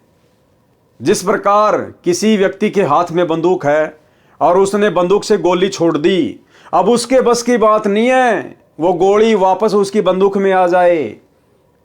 ये अनहोनी तो केवल समर्थ कर सकता है, परमात्मा सतगुरु रामपाल जी भगवान कर सकता है, अन्य किसी के बस की बात नहीं है। तो ये साधु संत महात्मा केवल दुनिया का सत्यानाश कर सकते हैं, ये आबाद नहीं कर सकते। अगर दुनिया को साधु संतों के रूप में किसी ने आबाद किया है, कोई आशीर्वाद दिया है, तो इस कबीर भगवान ने दिया है, सतगुरु रामपाल जी परमात्मा ने। ऋषि दुर्वासा बोले कि वचन वापस नहीं हो सकता। सब वापस श्री कृष्ण जी के पास आए तथा कहा कि दुर्वासा के श्राप से बचने का उपाय बताओ। अब देखिए, दुनिया जिस श्री कृष्ण जी की भक्ति करती है, अब श्री कृष्ण जी उपाय भी ढंग का नहीं बता पाए। वो अंतर्यामी भी नहीं थे कि उनके द्वारा बताया गया उपाय यादव कुल का समाधान करेगा या उनका सत्यानाश करेगा। श्री कृष्ण जी ने बताया समाधान, और उस समाधान से सबका विनाश हो गया। श्री कृष्ण ने कहा कि जो जो वस्तु गर्भ समांग में प्रयोग की गई थी उनका नामो निशान मिटा दो, उन्हीं से अपने कुल का नाश होना कहा है। कपड़े रुई लोगड़ को जलाकर उसकी राख को प्रभास क्षेत्र में नदी में डाल दो। जो लोहे की कढ़ाई है उसे पत्थर पर घिसा घिसा कर चूरा बनाकर प्रभास क्षेत्र में दरिया में डाल दो। अब श्री कृष्ण जी ने क्या समाधान बताया, अब विचार करना होगा भाई और बहनों, आप और हमें। ये गुरुदेव भगवान आज हमें मिल गए, परमात्मा हमारी बुद्धि खोल दी मालिक ने, नहीं तो इन कथाओं का सार हम कभी समझ नहीं सकते थे। रात दिन पढ़ा करते थे, द्वापर से लोग इन कथाओं को पढ़ते आ रहे हैं, आज तक कोई नहीं समझ पाया, गुरुदेव ने आके समझाया। श्री कृष्ण ने क्या समाधान बताया कि दुर्वासा ने श्राप दिया ना कि ये जो गर्भ है ना, इससे क्या होगा बताऊं, यादव कुल का नाश होगा। तो क्या था उस गर्भ की जगह पे, लोगड़, कपड़े और वो कड़ाहा। तो श्री कृष्ण ने कहा कि ये कपड़े जला के इसकी राख को प्रभास क्षेत्र में यानी यमुना के किनारे वहां डाल दो, और ये जो लोहे का कड़ाहा है इसको घिस घिस के इसका चूरा यमुना जी में डाल दो, ना रहेगा बांस ना बजेगी बांसुरी। तो सब बड़े खुश हो गए कि भगवान ने तो तगड़ा समाधान बता दिया। समाधान नहीं, भगवान ने तुम्हारे सत्यानाश का रास्ता बता दिया। अब देखिए क्या होता फिर आगे, न रहेगा बांस न बजेगी बांसुरी। द्वारिका वासियों ने अपने गुरु श्री कृष्ण जी के आदेश का पालन किया। लोहे की कढ़ाई का एक कड़ा एक व्यक्ति को घिसाने के लिए दिया था, उसने कुछ घिसाया, पूरा नहीं घिसा, वैसे ही दरिया में फेंक दिया। घिसने से उस कड़े में चमक आ गई थी। एक मछली ने उसे खाने की वस्तु समझकर खा लिया। उस मछली को एक बालिया नाम के भील ने पकड़कर काटा तो कड़ा निकला। उसका लोहा पक्का था। बालिया ने उसे अपने तीर का आगे वाला हिस्सा विषाक्त यानी जहरीला बनवा लिया। कड़ाहे का जो लोहे का चूर्ण दरिया में डाला गया था, उसका तेज तीखे पत्तों वाला घास उग गया। पत्ते तलवार की तरह पहने थे। कपड़ों तथा रुई लोगड़ की राख का भी घास बन गया। कुछ वर्षों के बाद दुर्वासा के श्राप के कारण द्वारिका में अनहोनी घटनाएं होने लगी। आपसी झगड़े होने लगे, एक दूसरे को छोटी सी बात पर मारने लगे। सारी द्वारिका में उपद्रव होने लगा। द्वारिका नगरी के बड़े सयाने लोग मिलकर श्री कृष्ण जी के पास गए, दोबारा गए श्री कृष्ण जी के पास, तथा दुख बताया कि नगरी में किसी को किसी का बोल अच्छा नहीं लग रहा। बिना बात के मरने मारने को तैयार हो जाते हैं। छोटे बड़े की शर्म नहीं रही है। क्या कारण है तथा यह कैसे शांत होगा? श्री कृष्ण जी ने बताया कि श्री दुर्वासा के श्राप के कारण यह हो रहा है। फिर समाधान क्या बताया? अरे दुर्वासा के श्राप का समाधान ही तो आपने बताया था उनको पहले, सालों पहले। अब कह रहे हो कि श्री दुर्वासा ऋषि के श्राप के कारण ये हो रहा है। फिर आपके समाधान ने भला क्या हल निकाला? इसका समाधान सुनो। फिर से समाधान बता रहे श्री कृष्ण जी। पहले वाला समाधान तो पूरा हुआ नहीं, फेल हो गया। दूसरा समाधान बता रहे हैं कि नगरी के सभी छोटे नवजात लड़के सहित यादव प्रभास क्षेत्र में उसी स्थान पर नदी में स्नान करो जिस स्थान पर कढ़ाई का चूर्ण डाला था। यानी यादवों को मरने मारने के लिए भेज रहा श्री कृष्ण। और यादव समझ रहे हैं कि इससे हमारा समाधान होगा। ये काल प्रेरणा भाई और बहनों, ये 3 लोक के भगवान भी काल की रेंज से बाहर नहीं है। श्राप से बचने के लिए द्वारिका नगरी के सब बालक, नौजवान तथा वृद्ध स्नान करने गए। श्री कृष्ण जी के कहने से स्नान करके बाहर निकलकर एक दूसरे से गाली गलौज करने लगे और उस कढ़ाई के चूरे से उत्पन्न घास को उखाड़कर एक दूसरे को मारने लगे। तलवार की तरह घास से सिर कटकर दूर गिरने लगे। कुछ व्यक्ति बचे थे, अन्य सब के सब लड़कर मर गए। उन बचे हुओं को ज्योति निरंजन काल ने स्वयं श्री कृष्ण जी में प्रवेश करके उस घास से मार डाला।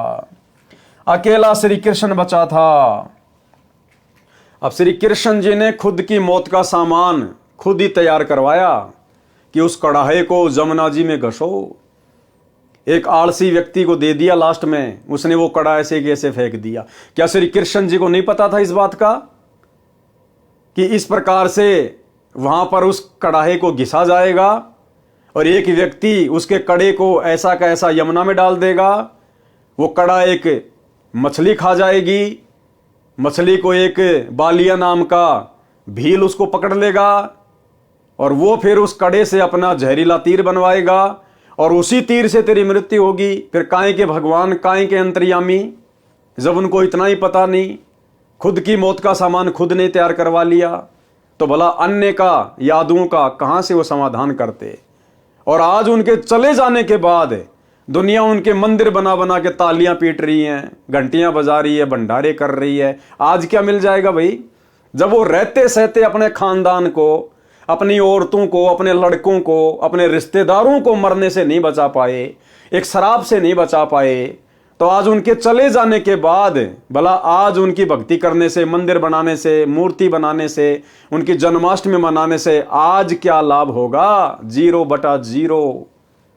दुनिया अंधकार में जी रही है बिना सतगुरु के तत्व ज्ञान के। एक वृक्ष के नीचे जाकर लेट गया श्री कृष्ण जी। एक पैर को दूसरे पैर के घुटने पर रखकर लेट गया। दाएं पैर के पंजे में पद्म जन्म से लगा था जो चमक रहा था। जिस बालिया नाम के भील यानी शिकारी ने मछली से निकले कढ़ाई के कड़े का विष लगाकर तीर बनवाया था, वह शिकारी उसी तीर को लेकर उसी स्थान पर शिकार की तलाश में आया जिस वृक्ष के नीचे श्री कृष्ण लेटे थे। वृक्ष की छोटी छोटी टहनियां चारों ओर नीचे पृथ्वी को छू रही थी, लटक रही थी। उन झुरमटों में से श्री कृष्ण के पैर का पद्म ऐसा लग रहा था जैसे किसी हिरण की आंख चमक रही हो। शिकारी बालिया ने आव देखा न ताव, उस चमक पर तीर दे मारा। तीर निशाने पर लगा। पैर के तलवे में विषाक्त तीर लगने से श्री कृष्ण जी की चीख निकली। बालिया समझ गया कि किसी व्यक्ति को तीर लगा है। निकट जाकर देखा तो कोई राजा है। पूछने पर पता चला कि श्री कृष्ण है। अपनी गलती की समायाचना करने लगा और कहा कि हे भगवान, धोखे से तीर लग गया। मैंने आपके पैर के पद्म की चमक मृग की आंख जैसी लगी, क्षमा करो। श्री कृष्ण ने कहा कि बालिया, तेरा कोई दोष नहीं है, होनी प्रबल होती है। मैंने तेरा बदला चुकाया है। त्रेता युग में तू किष्किंधा का राजा सुग्रीव का भाई बाली था। मैं अयोध्या में रामचंद्र नाम से राजा दशरथ के घर पर जन्मा था। उस समय मैंने तेरे को वृक्ष की ओट लेकर धोखा करके लड़ाई में मारा था। अब तू मेरा एक काम कर। अब बताओ भाई और बहनों, अपने कर्मों को ये भगवान नहीं काट पाए। त्रेता में श्री रामचंद्र जी अर्थात श्री विष्णु भगवान ने धोखे से पेड़ की ओट लेकर बाली को मारा। उसका बदला श्री कृष्ण रूप में द्वापर में देना पड़ा, अर्थात अपना वो किया हुआ कर्म भोगना पड़ा। जब ये भगवान अपना कर्म नहीं काट सकते तो इनकी भक्ति करने से आप और हमारे कर्म, आप और हमारे पाप कैसे कट जाएंगे? कॉमन सेंस की बात है। ये तो समर्थ काटेगा और लाखों के काट रहा है। अब तू मेरा एक काम कर, द्वारिका में जाकर बता दे कि सर्व यादव दुर्वासा के श्रापवश आपस में लड़कर मर गए हैं। कुछ समय उपरांत द्वारिका की स्त्रियों की भीड़ लग गई, हाहाकार मच गया।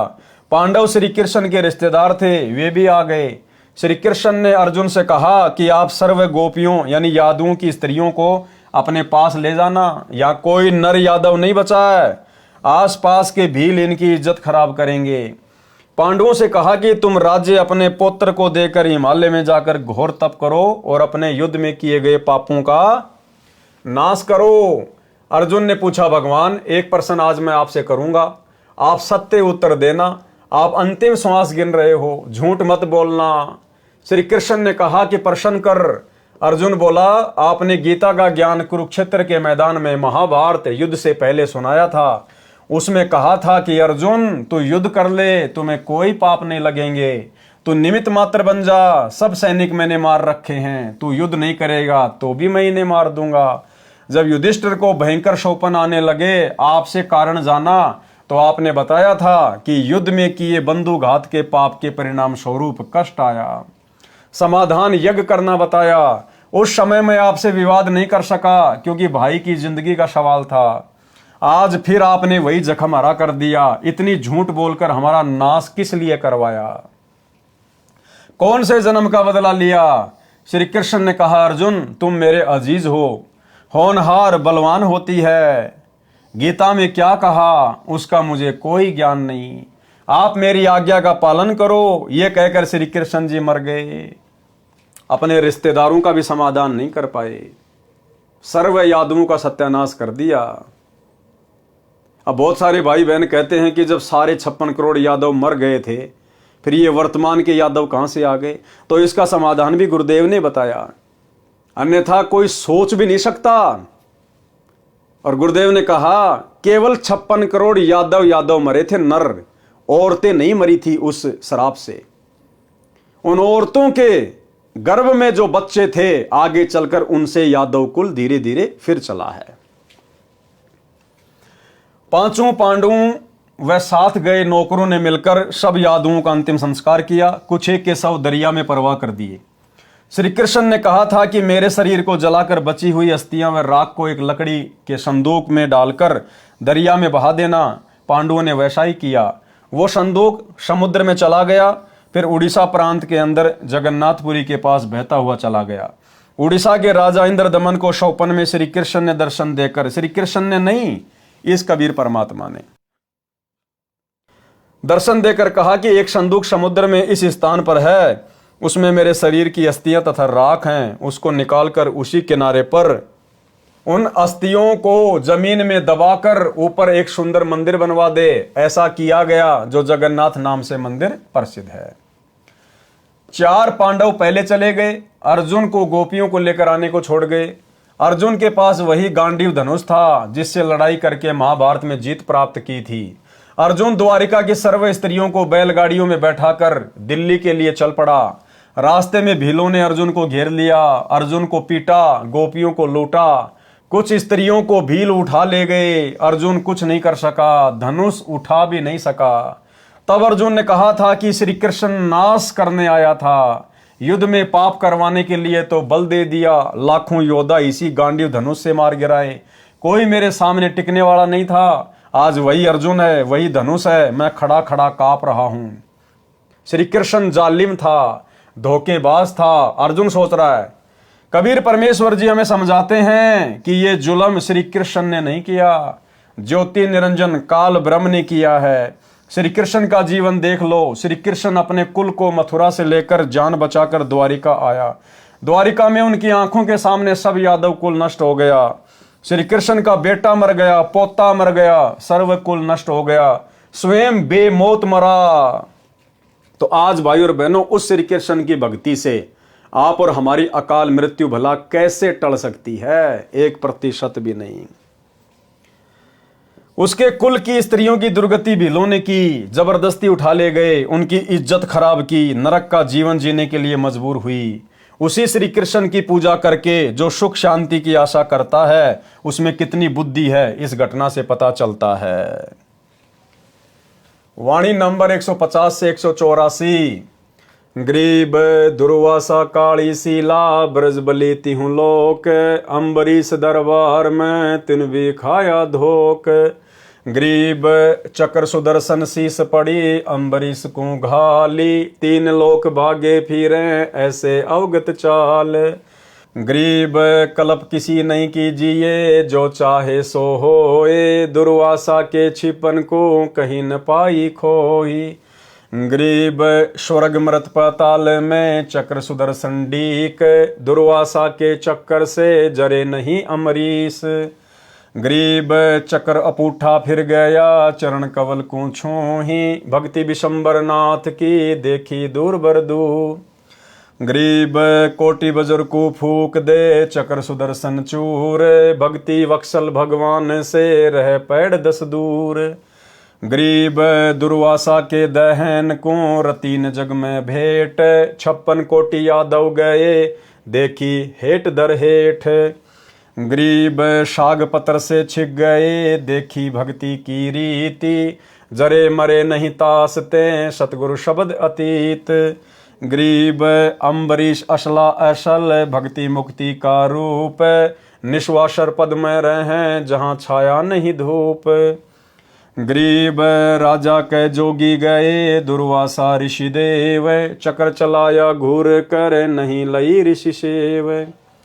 गरीब दुर्वासा के शीस को चाल्या चक्र अचान, त्रिलोकी में ताश गमी कहीं न देऊं जान।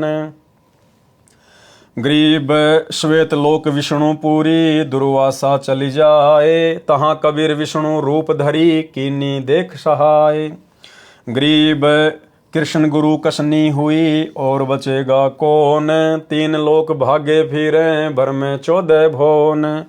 गरीब भक्ति द्रोह ना कीजिए भक्ति द्रोह मम दोष, शिव ब्रह्मा नारद मुनि जिन्हें जरावे ठोक। गरीब भक्ति द्रोह रावण किया हिरणाकुश हिरणानाच, नारायण नरसिंह भये मम भगता है साच। गरीब मम भगता मम रूप है मम भगता मम प्राण, पंडु सताए कौरवा दुर्योधन क्षयमान। गरीब मम भगता मम प्राण है मम भगता मम देह, हिरणाकुश के उदर को पारत नहीं संदेह। गरीब मम भगता मम प्रिय है नहीं दुनी से काम, राजा प्रजा रीति सब ये नहीं जाने राम। गरीब मम भगता के कारण रचे सकल भंडार, वाल्मीक ब्रह्मलोक में शंख कला उद्गार। गरीब रावण बाली भी हंडिया मम द्रोही मम जार, सीता सती कलंक क्या पदम 18 भार। गरीब मम द्रोही से ना बचूं छल बलो हनु प्राण, 52 हो बलि कह गए रया दोहू का मान। गरीब मम दोई मम साल है मेरे जन का दूत, कोटि जुगन काटोती से करूं जंगल का भूत। यहाँ परमात्मा ने अखंड पाठ की वाणियों में अपने मुख कमल से कहा है, गरीब मम द्रोही मम साला है। गरीब मम द्रोही मम साला है मेरे जन का दूत, कोटि जुगन काटोती से करूं जंगल का भूत। गरीब खान पान पावे नहीं जल तिरशाबो अंत, बस्ती में बिचरे नहीं सूल फील गजदंत। गरीब मम द्रोही मम साला है मारो रज रज बीन, भवन सकल अरुलोक सब करो प्राण तिक्षीण। गरीब अर्धमुखी गर्भवास में हरदम बारंबार, जूनी भूत पिशाच की जब लग सृष्टि संहार। गरीब गर्भ जूनी में त्रास दूं जब लग धरणी आकाश, मारो तुस तुस बिन करी नहीं मिटे गर्भवास। गरीब प्राण निक दूं तास के 86 सृष्टि संजोग, संत 57 कल्प युग तासिर दीर्घ रोग।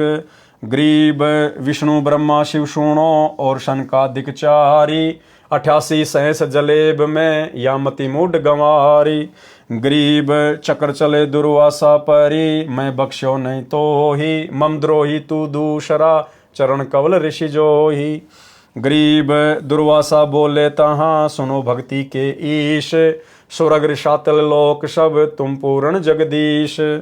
गरीब तुमरे दर छूटे नहीं चक्र सुदर्शन चोट, कहाँ खंदाओ ईस जी बचो कौन सी ओट। गरीब अम्बरीश दरबार में जाओ निरसंदेह, काल घटा पूठी पड़े मम द्रोही मुखे। गरीब दुर्वासा मृत्यु लोक को तुम जाओ तत्काल, ज्ञान ध्यान शास्त्रार्थ तजो बाद विद्या जंजाल। गरीब जब तप करनी काल है, बिन भक्ति बंधान, एक ही केवल नाम है, सो देवेंगे दान। गरीब मान बड़ाई कूकरी, डिग डम्फाण करंत, जिनके उर में ना बसो, जम छाती तोरंत। सारांश, सतयुग में अमरीश नाम के एक धार्मिक राजा हुए। वही आत्मा त्रेता युग में राजा जनक हुए, जो सीता जी के पिता थे। वही राजा अमरीश अब राजा जनक वाली आत्मा कलयुग में श्री नानक देव सिख धर्म के प्रवर्तक हुए। और भाई साहब, वो नानक जी अभी तक पार नहीं हो पाए, क्योंकि पार होने का समय तो भाई और बहनों कलयुग की बिचली पीढ़ी है। नानक जी भी 64 लाख आत्माओं में से एक थी, और 64 के 64 लाख भाई और बहनों 650 साल पहले गुरु को परमात्मा ना मानकर फैल हो चुके थे। तो श्री नानक जी भी अभी तक यहीं फंसे पड़े हैं। और भाई और बहनों, हिसार जेल से आए हुए विशेष संदेश नंबर 74 में गुरुदेव भगवान ने बिल्कुल क्लियर कर दिया कि श्री नानक जी का वर्तमान में जन्म हो चुका है और उनको नाम दीक्षा भी मिल चुकी है। परमात्मा ने उस आत्मा का जिक्र किया कि सतयुग में वो राजा अमरीश था, त्रेता में राजा जनक था, और 650 साल पहले बाबा नानक के रूप में जन्मा।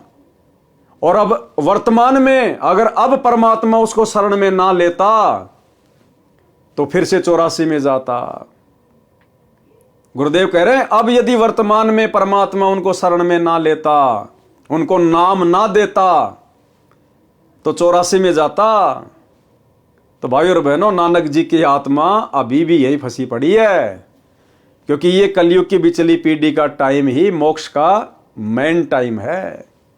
अब है वो समय, अब परमेश्वर उन सभी आत्माओं को पुनः मौका देंगे मानव जन्म देकर। किसी भाई बहन को शंका ना हो जाए, कहीं उस गुरुद्रोही की तरफ ध्यान चला जाए जो वर्तमान में गुरुद्रोही की भूमिका में है। संजय दिल्ली वाला पूर्णतया अपने आप को ही परमात्मा मान चुका है, तत्वदर्शी संत मान चुका है कि मैं नानक जी की आत्मा हूं। नानक जी की आत्मा को परमात्मा इस कलयुग की बिचली पीढ़ी में गुरु पद देने के लिए, पाखंड में उलझाने के लिए जन्म नहीं देगा, भक्ति के लिए जन्म देगा। उसके अंदर तो किसी प्रेत की आत्मा है जो सारे उससे उल्टे कर्म करवा रही है, उसको गुरुद्रोही की पदवी पे लाके छोड़ दिया। नानक की आत्मा परमेश्वर की शरण में आ चुकी है। गुरुदेव ने इस 74 नंबर की ऑडियो में बिल्कुल क्लियर कर दिया है, एक बार सुन लीजिए। 3 लोक का राज जय जीव को कोई दे, लाख बधाई क्या करे जय नहीं नाम ते ले। जैसे राजा अमरीश राजा थे और वो भक्ति ना करी तो करनी चाहिए थी, मर गया, राज छूट गया। कोई पुण्य शेष रह रहे थे, फिर राजा जनक बन गया, भक्ति से फिर बाबा नानक बन गया। अरीब जब नाम ना मिलता तो 84 में जाते, और फिर ये जीवन भी ऐसे नष्ट हो जाता। अरीब जब नाम ना मिलता तो 84 में जाते, और फिर ये जीवन भी ऐसे नष्ट हो जाता। अरीब जब नाम ना मिलता तो 84 में जाते, और फिर ये जीवन भी ऐसे नष्ट हो जाता। तो भाई और बहनों, क्लियर हो गया। परमात्मा ने उसके सारे जन्म गिना दिए, नानक जी वाला जन्म भी बता दिया कि फिर उसको नानक जी का जन्म मिला। और अब वर्तमान में यदि परमात्मा उसको नाम ना देते, उसको शरण में ना लेते, तो 84 में जाता। इसका मतलब वर्तमान में वो आत्मा जन्म ले चुकी है और गुरुदेव भगवान की शरण में आकर अपनी भक्ति कर रही है। राजा अमरीश के इष्ट देव श्री विष्णु जी थे, किसी गुरु जी से दीक्षा लेकर साधना करते थे। राजा अमरीश भक्ति को प्राथमिकता देते थे, उनके लिए अन्न जल का संयम रखते थे कि मन भक्ति में लगे। भगत अमरीश ने महीने के आहार का नियम बना रखा था, वे प्रतिदिन 1 रोटी कम खाते थे। उस समय मानव शरीर लंबा चौड़ा होता था, मानव की लंबाई 100 फुट के आसपास होती थी। इसके अनुसार मोटाई भी अधिक होती थी, भोजन की खुराक भी अधिक होती थी। गुरु जी ने एकादशी का व्रत रखना भी भक्ति कर्म बता रखा था। अमरीश को वेद ज्ञान भी था, उनकी आत्मा मानती थी कि व्रत रखना वेद में नहीं लिखा है। गुरु को भी नाराज नहीं करना चाहा, इसलिए अपने आहार को इस प्रकार नियमित किया कि एकादशी को भोजन न करना पड़े। जैसे एक दिन में पेट भरने के लिए सामान्य तौर पर 11 रोटी भोजन करते थे, तो उसको प्रतिदिन इस तरह कम करते थे कि एकादशी को बिल्कुल न खाना पड़े। जैसे कृष्ण पक्ष की अमावस्या को रोटी व अन्य सब्जी खाते थे, तो प्रतिदिन 1 रोटी व उसी अनुसार सब्जी भी कम कर देते थे। तो एकादशी को कुछ नहीं खाते थे, फिर इसी तरह प्रतिदिन 1-1 रोटी बढ़ाते थे। यह प्रति महीने का क्रम था। एक बार एकादशी को ऋषि दुर्वासा जी राजा अम्बरीश के दरबार में आए। राजा ने ऋषि जी का आदर सत्कार किया, भोजन के लिए निवेदन किया। ऋषि दुर्वासा ने कहा कि भोजन तैयार करवाओ, तब तक मैं दरिया पर स्नान करके आता हूँ। ऋषि जी को लौटने में देरी हो गई। राजा अम्बरीश के गुरुजी ने राजा को व्रत समापन करने को कहा। अम्बरीश ने विचार किया कि ऋषि दुर्वासा के आने पर ही जल आचमन करूंगा, परंतु ऋषि नहीं आए। गुरुजी ने एकादशी समाप्त होने से पहले जल का आचमन अम्बरीश को करवा दिया। ऋषि दुर्वासा लौटे तो अम्बरीश से कहा कि आप भी हमारे साथ बैठकर खाना खाओ। अम्बरीश ने सब बात बताई कि आज मेरा एकादशी का व्रत था। एकादशी आज के दिन 11 बजे समाप्त हो गई है। इससे पहले एकादशी के व्रत को समापन करना अनिवार्य था। मैंने जो खाना था खा लिया, अब आज कुछ नहीं खाना है। ऋषि दुर्वासा तो क्रोध से भरे रहते थे। अम्बरीश से कहा कि तेरे घर पर ऋषि आए हैं, तूने ऋषियों से पहले भोजन करके हमारा अपमान किया है। यह कहकर ऋषि ने राजा को उपदेश दिया कि यह कर्मकांड वेद विरुद्ध है, इसे नहीं करना चाहिए, व्यर्थ है। राजा ने कहा जो आपकी आज्ञा। ऋषि दुर्वासा बिना आहार किए ही चला गया। अगली बार भी दुर्वासा जानबूझकर बकवाद करने के लिए एकादशी को आया। राजा ने उसी तरह एकादशी का व्रत समापन किया। ऋषि जानबूझकर उस दिन और देर से स्नान करके आए। खाने के समय राजा के साथ बैठकर भोजन करने का आदेश दिया। राजा ने वही व्यवस्था बताई कि मैंने एकादशी के व्रत का समय पर उद्यापन करना था, आज भोजन नहीं खा सकता, क्षमा करो, आप भोग लगाओ और हमें कृतार्थ करो। ये उत्तर राजा का सुनकर ऋषि दुर्वासा आग बबूला होकर बोला, मैंने तुझे एकादशी का व्रत न करने को कहा था, आपने मेरा अपमान किया है। राजा ने कहा कि ऋषि जी, मैं व्रत नहीं रखता, ये तो अंजल का संयम बनाकर साधना करता हूं। परंतु ऋषि दुर्वासा ने सुदर्शन चक्र को आदेश दिया कि राजा का सिर काट दे। सुदर्शन चक्र तुरंत सक्रिय हुआ, आग की लपटें निकलने लगी। सुदर्शन चक्र ने भयंकर रूप धारण किया और राजा अम्बरीश की ओर चल पड़ा, जो वहां से 10 कदम 50-60 फुट की दूरी पर जमीन पर आसन लगाए बैठा था। राजा के चरण छूकर सुदर्शन चक्र वापस दुर्वासा ऋषि की ओर मुड़ा और ऋषि के शांत करने पर भी शांत नहीं हुआ, तो ऋषि को समझते देर न लगी कि चक्र तेरे को भस्म करेगा। भाई और बहनों, यही दुर्वासा वाली गलतियां ये सतलोक आश्रम मैनेजमेंट हरियाणा गुरुजी का परिवार, ये कोऑर्डिनेटर लोग बरवाला कांड 2014 से लगातार सात संगतियों में सत्सेवकों के साथ में कर रहे हैं। भाई हम अपनी सात संगतियां रख रहे हैं, हम भगत भाई बहन मिलकर अपने गुरु को इष्ट मानकर भोग लगा रहे हैं, हम भाई बहन मिलकर शंका समाधान करते हैं, गुरु के ज्ञान पे चर्चा करते हैं, गुरु की महिमा करते हैं, भंडारा करते हैं। ये लोग जबरदस्ती जानबूझकर बकवाद करने के लिए दुर्वासा ऋषि की तरह काल प्रेरणा से सात संगत वाले भाई बहनों के साथ में मार पिटाई करते हैं, लड़ाई झगड़ा करते हैं। एक बार नहीं, 2 बार नहीं, अनेकों बार इन्होंने जानबूझकर बकवादें की है। भाई और बहनों, भक्ति विधान तो वही है। अब आने वाले समय में भी इन लोगों के साथ में वही बनेगी जो दुर्वासा ऋषि के साथ बनी, जानबूझकर बकवाद करने वालों के साथ बनी। हम कोई गुरुजी के परिवार के घर में जाके साथ संगतियां नहीं करते, हम इनके आश्रमों में जाके साथ संगतियां नहीं करते, हम इन आश्रम वालों को बुलाते भी नहीं, लेकिन जबरदस्ती काल प्रेरणा से ये लोग साथ संगति में व्यवधान डालने के लिए दुर्वासा की तरह आ टपकते हैं। तो भाई और बहनों, ये जानबूझकर बकवाद करते हैं और आने वाले समय में भक्ति विधान अनुसार इनके साथ में वही बनेगी जो दुर्वासा के साथ में बनी। क्या कहा परमात्मा ने आगे?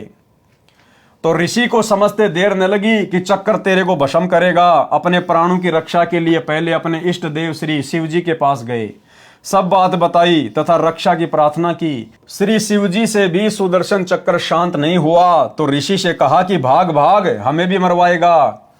ऋषि दुर्वासा श्री ब्रह्मा जी के पास गया, वहां से भी भगा दिया और बताया कि विष्णु के पास जा, अम्बरीश विष्णु का भगत है। दुर्वासा को भी पता था, इसलिए वहां नहीं जाना चाहता था, परंतु मरता क्या न करता वाली बात सामने थी। ऋषि दुर्वासा सिद्धि से उड़े जा रहा था श्री विष्णु के रूप में। अब देखो वहां कौन बैठे थे श्री विष्णु के रूप में? श्री विष्णु के रूप में परमात्मा पूर्ण ब्रह्म, कौन? सतगुरु रामपाल जी भगवान, ये कबीर देव 33 करोड़ देवताओं की सभा लगाए हुए थे।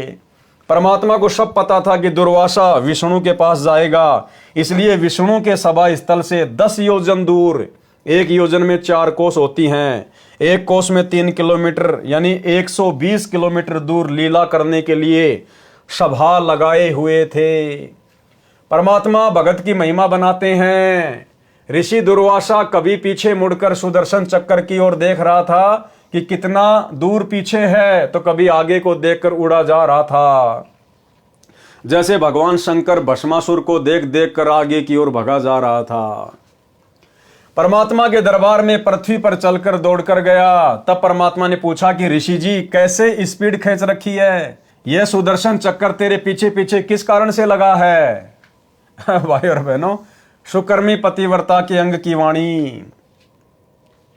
और फिर परमात्मा ने समाधान बताया उसको कि भैया मेरे भगत के साथ में अगर बकवाद करोगे तो तुम्हारा यही असर होगा, और वापस जाओ, मेरे भगत से समायाचना करो, उसके पैर पकड़ो, नाक रगड़ो, तब तुम्हें इस कर्म दंड से माफी मिलेगी, नहीं तो तेरा सुदर्शन चक्कर गर्दन उतारेगा तेरी। अब वो मरता क्या ना करता, अब उसको विश्वास भी नहीं हो रहा था कि भगवान मैं भी आपका पुजारी, अम्बरीश भी आपका पुजारी, फिर ये सुदर्शन चक्कर अम्बरीश ही कैसे शांत करेगा यदि आप नहीं कर रहे तो। लेकिन परमात्मा ने तो अपने भगत की महिमा बनानी थी। सुकर्मी पतिव्रता के अंग की वाणी से, वाणी नंबर 95। गरीब बूझे बिशंबर नाथ, चक्कर क्यों चोट चलाई, क्या गुस्ताखी कीनी, कथा मोहे बेग सुनाई। अर्थात परमात्मा ने विष्णु रूप में ऋषि दुर्वासा से पूछा कि सुदर्शन चक्कर ने आपके ऊपर आक्रमण किस कारण से किया, शीघ्र बताओ क्या शरारत की है। दुर्वासा ने बताया, वाणी नंबर 96 से 100। गरीब अम्बरीश मृतलोक बसै, एक राजा सूचा, करे एकादश व्रत, ज्ञान कछु अधिक ऊंचा। गरीब हम कीन्या ब्रह्म ज्ञान, उन्हें सरगुण उपदेशा, छाड़ एकादश व्रत, कहा हम लग्या अंदेशा। गरीब हम दीन्या चक्कर चलाई, काटी सिर इसका लीजे, ओ चक्कर पग छूही उलट करी, दिग्विजय कीजे। गरीब हम भागे भय खाई, चक्कर छूटे गए नारा, 3 लोक में गवन किए, राखे नहीं किने अधारा। गरीब अब आए तुम पास, जान राई जानत सोई, हमको ल्यो छिपाई, चक्कर मारे नहीं मोही। सारांश, मृत लोक यानी पृथ्वी के ऊपर अम्बरीश नाम का एक सच्चा सोचा राजा निवास करता है। वह एकादशी का व्रत करता है, परंतु उसका ज्ञान उत्तम है। सारी सच्चाई बता दी वहां तो उसने। मैंने उनको ज्ञान समझाया और कहा कि आप एकादशी का व्रत त्याग दो, परंतु राजा अपनी बात को ऊपर रखते हुए अपना ज्ञान बोलने लगा। इससे मुझे क्रोध आ गया। मैंने सुदर्शन चक्कर को आज्ञा दी कि राजा अम्बरीश का सिर काट दे। सुदर्शन चक्कर चला और राजा के चरण छूकर उल्टा मेरे को मारने के लिए चल पड़ा। मैं डरकर भागा, तीनों लोकों में रक्षा के लिए गया, परंतु किसी ने शरण नहीं दी। हे जानी जान, अब मैं आपकी शरण में आया हूं, मेरे को छुपा लो, सुदर्शन चक्कर मुझे मारे ना, मेरी रक्षा करो। भाई और बहनों, ऐसी बात नहीं है। परमात्मा ने कहा कि सुदर्शन चक्कर को विष्णु भी शांत कर सकता था, ब्रह्मा भी कर सकता था, लेकिन वो सुदर्शन चक्कर श्री विष्णु जी ने नहीं छोड़ा था। वो सुदर्शन चक्कर श्री ब्रह्मा जी वाला नहीं था, शंकर जी वाला नहीं था। वो सुदर्शन चक्कर तो पूर्ण ब्रह्म परमात्मा कबीर देव सतगुरु रामपाल जी भगवान ने छोड़ा था, और उनके द्वारा छोड़ी गई शब्द शक्ति को उनके अलावा कोई भी नहीं रोक सकता। वाणी नंबर 101 से 103, 107 से 111, 115। गरीब हंसे विशंबर नाथ, ऋषिजन तू ज्ञान ही ना, अम्बरीश दरबार तुम क्यों दिग्विजय की ना। गरीब अम्बरीश रणधीर, सती सूरा सतवादी, तुम दुर्वासा देव फिरो ज्ञानन के वादी। गरीब निर्गुण सरगुण भक्ति सब उनके हैं देवा, उर में रहे छिपाई कहे कोनन से भेवा।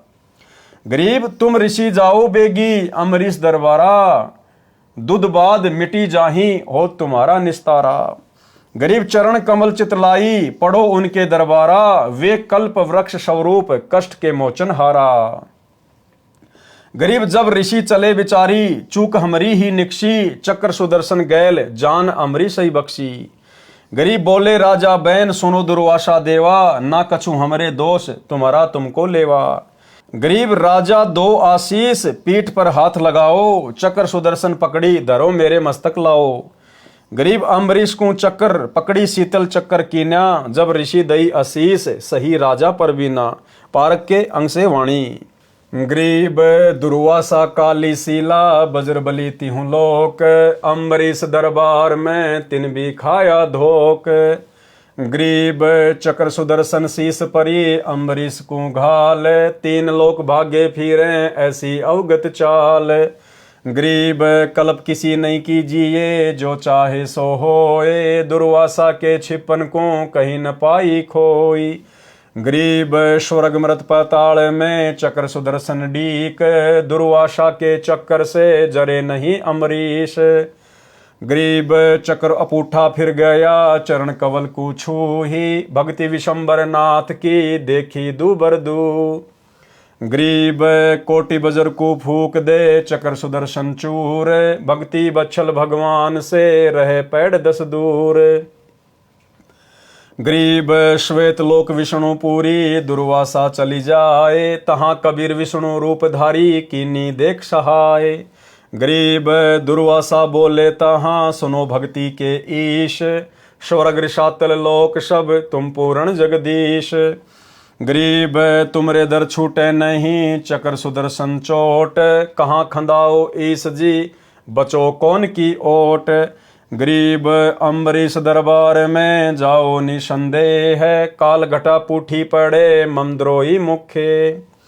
गरीब दुर्वासा मृत्यु लोक को तुम जाओ तत्काल, ज्ञान ध्यान शास्त्रार्थ तजो बाद विद्या जंजाल। गरीब जब तब करनी काल है बिन भक्ति बंदान, एक ही केवल नाम है सो देवेंगे दान। गरीब मान बड़ाई कूकरी डिम डफान करंत, जिनके उर में ना बैसो जम छाती तोरंत। गरीब दुर्वासा अम्बरीश कह गए ज्ञान गुण डार, चरण कवल शिक्षा लई तुम ईश्वर प्राण उधार। गरीब बख्शो प्राण दया करो पीठ लगाओ हाथ, उर मेरे में ठंडी होए शीतल कीजे गात। गरीब अम्बरीश मैं कहता हाँ बीन से बदन खुलास, तुम ऋषि मेरे प्राण हो मैं हूँ तुमरा दास। गरीब चक्र सुदर्शन शीस धरी दीजो भक्ति की आन, मैं चेरा चरणा रहूं बख्शो मेरे प्राण। गरीब चक्र सुदर्शन पकड़ कर अम्बरीश बैठाए, दुर्वासा पर मेहर करी चलो भक्ति के भाई। अचला के अंग से वाणी। वाणी नंबर 130 से 134। गरीब दुर्वासा कैसे बचे अम्बरीश के चोर, परमेश्वर बिच कर परे चक्र सुदर्शन जोर। गरीब जोरा देखा चक्कर का जब उठे जगदीश, खंड खंड करी नाखी है तोर बगावे शीस। गरीब भक्ति द्रोह काहे किया रेसठ मूड गंवार, चरण कमल तुम धोपी वो अम्बरीश दरबार। गरीब दुर्वासा पूठे फिरे जाया किया प्रणाम, अम्बरीश स्थिर किए चरण कमल का ध्यान। गरीब जय जय जय अम्बरीश तुम जय जय जय भक्ति विशेष, तीन लोक की मांड में रखी हमारी टेक। शुकर्मी पतिव्रता के अंग का सारांश। दुर्वासा के ये वचन सुनकर परमात्मा जी हंसने लगे और बोले कि ऋषि तू ज्ञानहीन है, अम्बरीश के दरबार में झगड़ा क्यों किया। इसी प्रकार आने वाले समय में परमात्मा इनको धमकाएंगे, आश्रम वालों को, कोऑर्डिनेटरों को, अपने बेटा बेटियों को, भाई को, कि नालायकों वो अपनी भक्ति कर रहे थे। अरे वो अपनी कर रहे थे, तुम अपनी कर रहे थे, वो तुम्हारे घर पे आके थोड़ी कर रहे थे, आश्रमों में थोड़ी कर रहे थे। जैसा उन्होंने मेरी भक्ति को समझा वो कर रहे थे। तुमने वहां जाकर व्यर्थ में वाद विवाद क्यों किया, लड़ाई झगड़ा क्यों पैदा किया। तो भाइयों और बहनों, अंत में इनको माफी मांगनी पड़ेगी। लेकिन ये कलयुग की बिचली पीढ़ी है भाइयों और बहनों, वर्तमान में परमात्मा के नहीं भक्तों की महिमा नहीं बनाएंगे, वर्तमान में तो गुरुदेव भगवान की ही महिमा बनेगी। और इन मूर्खों ने अपने गुरुदेव से नाक रगड़ रगड़ के अंत में माफी मांगनी पड़ेगी। सतलोक आश्रम मैनेजमेंट वालों ने, गुरुदेव के कलयुगी परिवार वालों ने।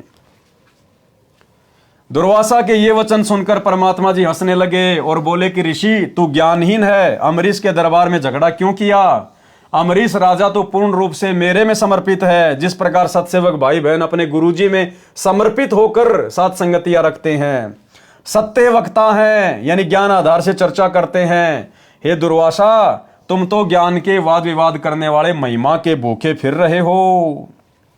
अम्बरीश को निर्गुण तथा सरगुण दोनों प्रकार की साधना का ज्ञान है। हे ऋषि देव, वे उस सर्व ज्ञान को अपने हृदय में छिपाए हुए हैं। कोई जानना चाहता नहीं तो किसको भेद बताएं?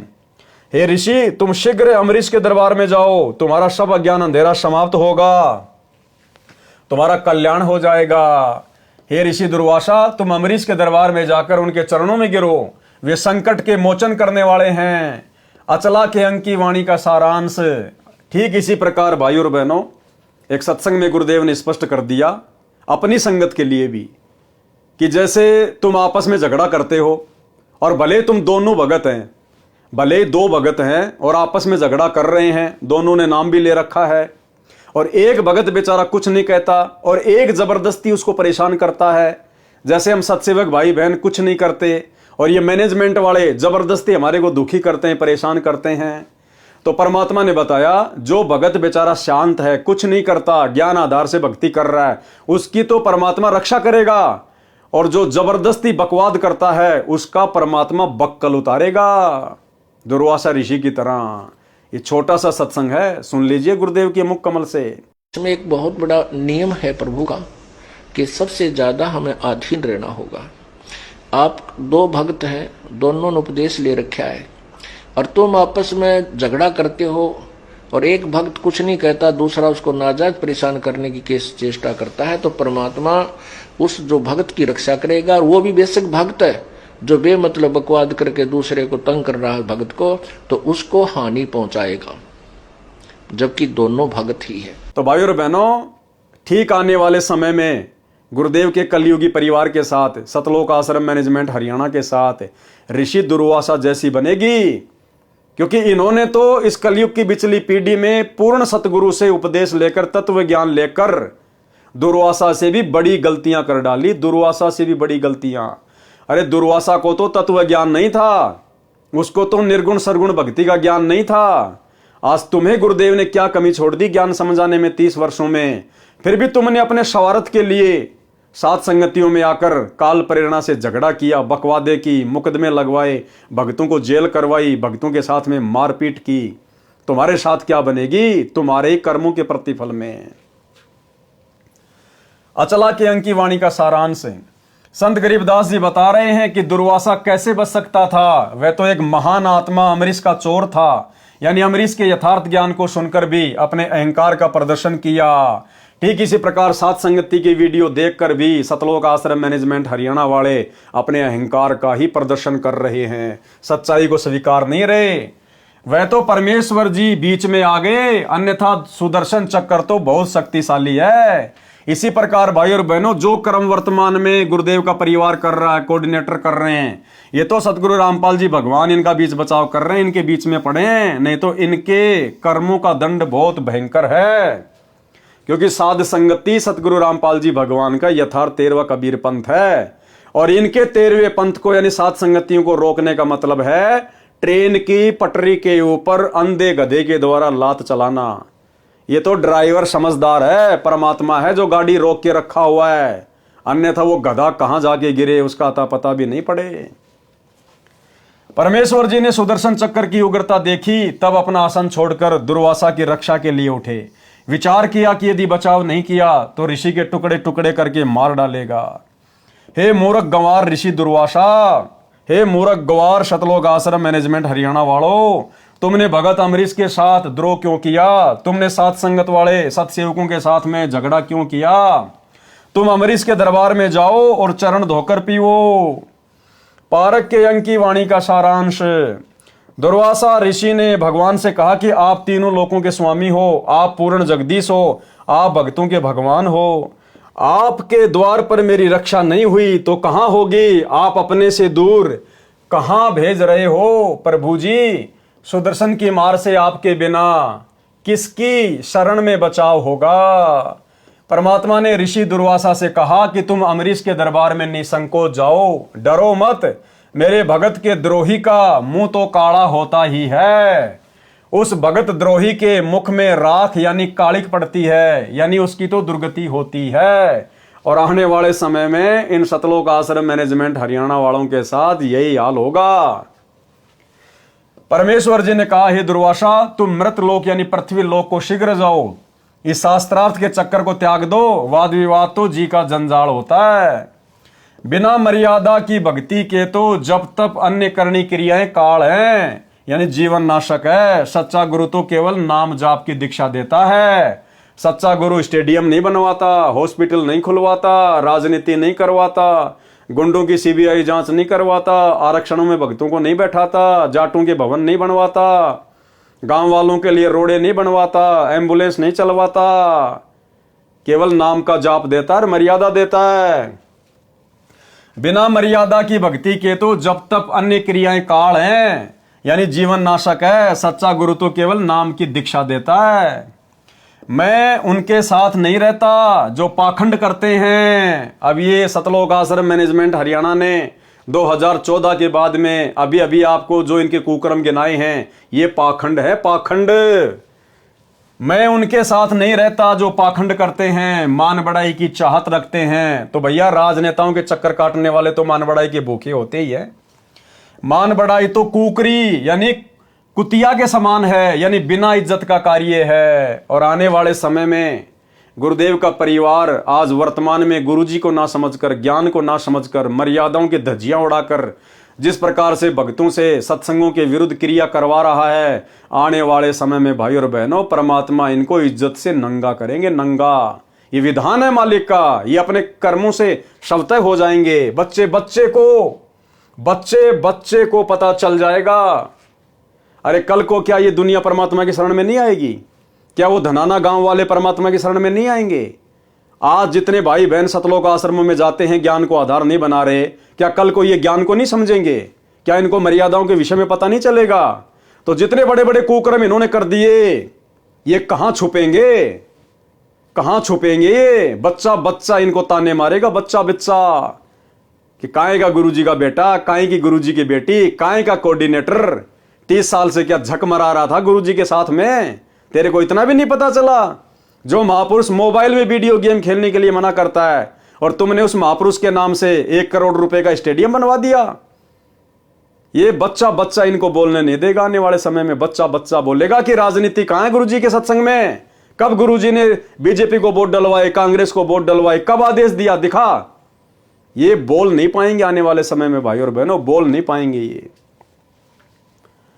मान बढ़ाई तो कुकरी यानी कुतिया के समान है, यानी बिना इज्जत का कार्य है। परमात्मा के दरबार में इज्जत ना रही तो वह आत्मा गली की कुतिया के समान है, जो पाखंड करते हैं, अन्य को नीचा दिखाते हैं, उनकी यम के दूध छाती तोड़ते हैं, यानी बुरी मार मारते हैं। दुर्वासा ऋषि लौटकर राजा अम्बरीश के दरबार यानी राजभवन में गया। मरता क्या न करता, अपने ज्ञान को त्याग कर अपनी गलती मानकर कहा कि आप तो मेरे ईश्वर हो, मेरे प्राण आधार हो, दया करो, मेरे प्राणों की रक्षा करो, मेरी पीठ पर कृपया भरा हाथ रखो ताकि मेरा दिल शांत हो, कलेजे को ठंडक पड़े, मेरा भय समाप्त हो। सुदर्शन चक्र को मेरे सिर पर शांत करके रखो। मैं आपका नौकर बनकर आपके दरबार में सदा रहूंगा। मेरे जीवन की रक्षा करो, मेरे प्राण बख्शो तथा भक्ति का दान दो। ऋषि दुर्वासा की दशा देखकर अम्बरीश हंसने लगे और प्रसन्न चित्त से ऋषि दुर्वासा से बोले कि हे देव ऋषि जी, आप तो मुझे प्राणों से भी प्रिय हो, मैं आपका दास हूं। अम्बरीश ने सुदर्शन चक्र जो आग की लपटें छोड़ रहा था, हाथ से पकड़कर शांत करके दुर्वासा को अपने पास बैठाया। दुर्वासा के ऊपर मेहर की, कहा कि भक्ति भाव से रहा करो, मान बढ़ाई में जीवन नष्ट ना करो। सुकर्मी पतिव्रता के अंक की वाणी नंबर 112 से 115 का सारांश। जब परमेश्वर कबीर जी ने ऋषि दुर्वासा जी से स्पष्ट कह दिया कि आप अम्बरीश के दरबार में जाओ, वे क्षमा करेंगे तो आपकी जान बचेगी, अन्यथा काल सिर पर नाच ही रहा है, तब ऋषि दुर्वासा को भीड़ी धरती हो गई, यानी धरती छोटी पड़ गई, यानी संकट में गिर गया और विचार किया कि मेरी ही गलती पाई। इसी प्रकार अंत में सतलोक आश्रम मैनेजमेंट हरियाणा को, जो वर्तमान में अहंकार में अंधा होके ये देख ही नहीं रहा कि परमात्मा की यथार्थ भक्ति कहाँ है, मर्यादाएं कहाँ हैं, साथ संगतियां क्या हैं, हम उन साथ संगत वालों के साथ में ऐसा बुरा बर्ताव क्यों कर रहे हैं। अंत में सतगुरुदेव भगवान के मुख कमल से जब इनको सुनने को मिलेगा कि भाई गलती तुम्हारी ही है, और इनको भी एहसास होगा कि हाँ हमारी ही गलती हुई है, यानी संकट में घिर गया और विचार किया कि मेरी ही गलती पाई। सुदर्शन चक्र पीछा नहीं छोड़ रहा है, अब तो राजा अम्बरीश ही पीछा छुड़वाएगा, वही जीवन दान देगा। राजा अम्बरीश बोले कि हे दुर्वासा देव जी, मैंने कुछ नहीं किया, आपने जैसा किया उसका फल ही मिला है, इसमें मेरा कोई दोष नहीं है। ऋषि दुर्वासा ने निवेदन किया कि मेरी रक्षा करो, सुदर्शन चक्र को शांत करो। राजा अम्बरीश ने सुदर्शन चक्र को शांत करके ऋषि को पकड़ा दिया, बोले कि ले तेरी मिसाइल, फिर गलती न करना। तब ऋषि दुर्वासा के जान में जान आई और अम्बरीश को आशीष दी कि धन्यवाद, आप विद्वान हो, महापुरुष हो। अचला के अंक की वाणी नंबर 133-134 का भी यही अर्थ है, दुर्वासा तथा अम्बरीश की सत्य कथा का सारांश। तो भाई और बहनों, आज की वीडियो में हम केवल इतना ही लेंगे। इन कथाओं के माध्यम से हमने शिक्षा साथ साथ लेकर चलना है। अगर हम इनको पढ़ते चले गए, सुनते चले गए, अपने जीवन में इन शिक्षाओं को लागू किया नहीं, तो इनको सुनने और सुनाने का कोई फायदा नहीं है। तो भाई और बहनों, हम भगत हैं, संत हैं, गुरुदेव ने हमारे कुछ लक्षण बताए हैं, गुण बताए हैं। हमने अपनी मर्यादाओं में रहकर, अपने परमात्मा से डरकर, भक्ति भाव से चलते हुए हमने इस काल के लोक में गुरु आशीर्वाद से विजय प्राप्त करनी है। यानी हमने हर स्थिति में ज्ञान को आधार बनाकर एक भगत के लक्षण अपने ऊपर धारण करके गुरुदेव को प्रसन्न करना है। अगर मोक्ष प्राप्त करना है तो सीधा सीधा पॉइंट है कि अपने गुरु को प्रसन्न रखो।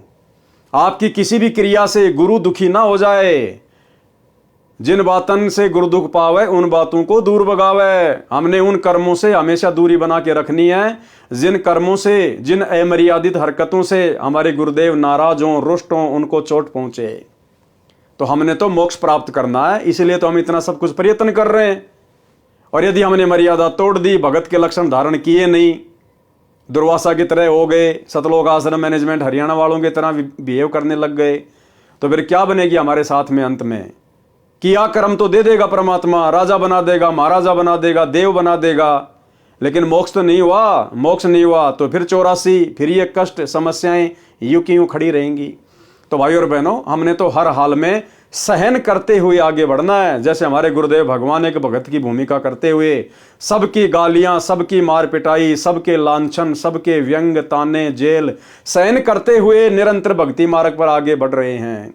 हमने भी उसी प्रकार से अपने गुरु के भक्ति वाले जीवन को देखते हुए निरंतर आगे की ओर बढ़ना है, नीची गर्दन करके अपने आप को मृत जानकर। तब गुरु हमसे प्रसन्न होंगे। तो भाई और बहनों, आज के वीडियो में केवल इतना ही। कल रात्रि 8 बजे फिर से सभी भाई बहन लाइव जुड़िए। तब तक गुरुदेव भगवान हम सबको आज्ञा दें, इजाज़त दें, आशीर्वाद दें। बंदी छोड़ सतगुरु रामपाल जी भगवान की जय हो।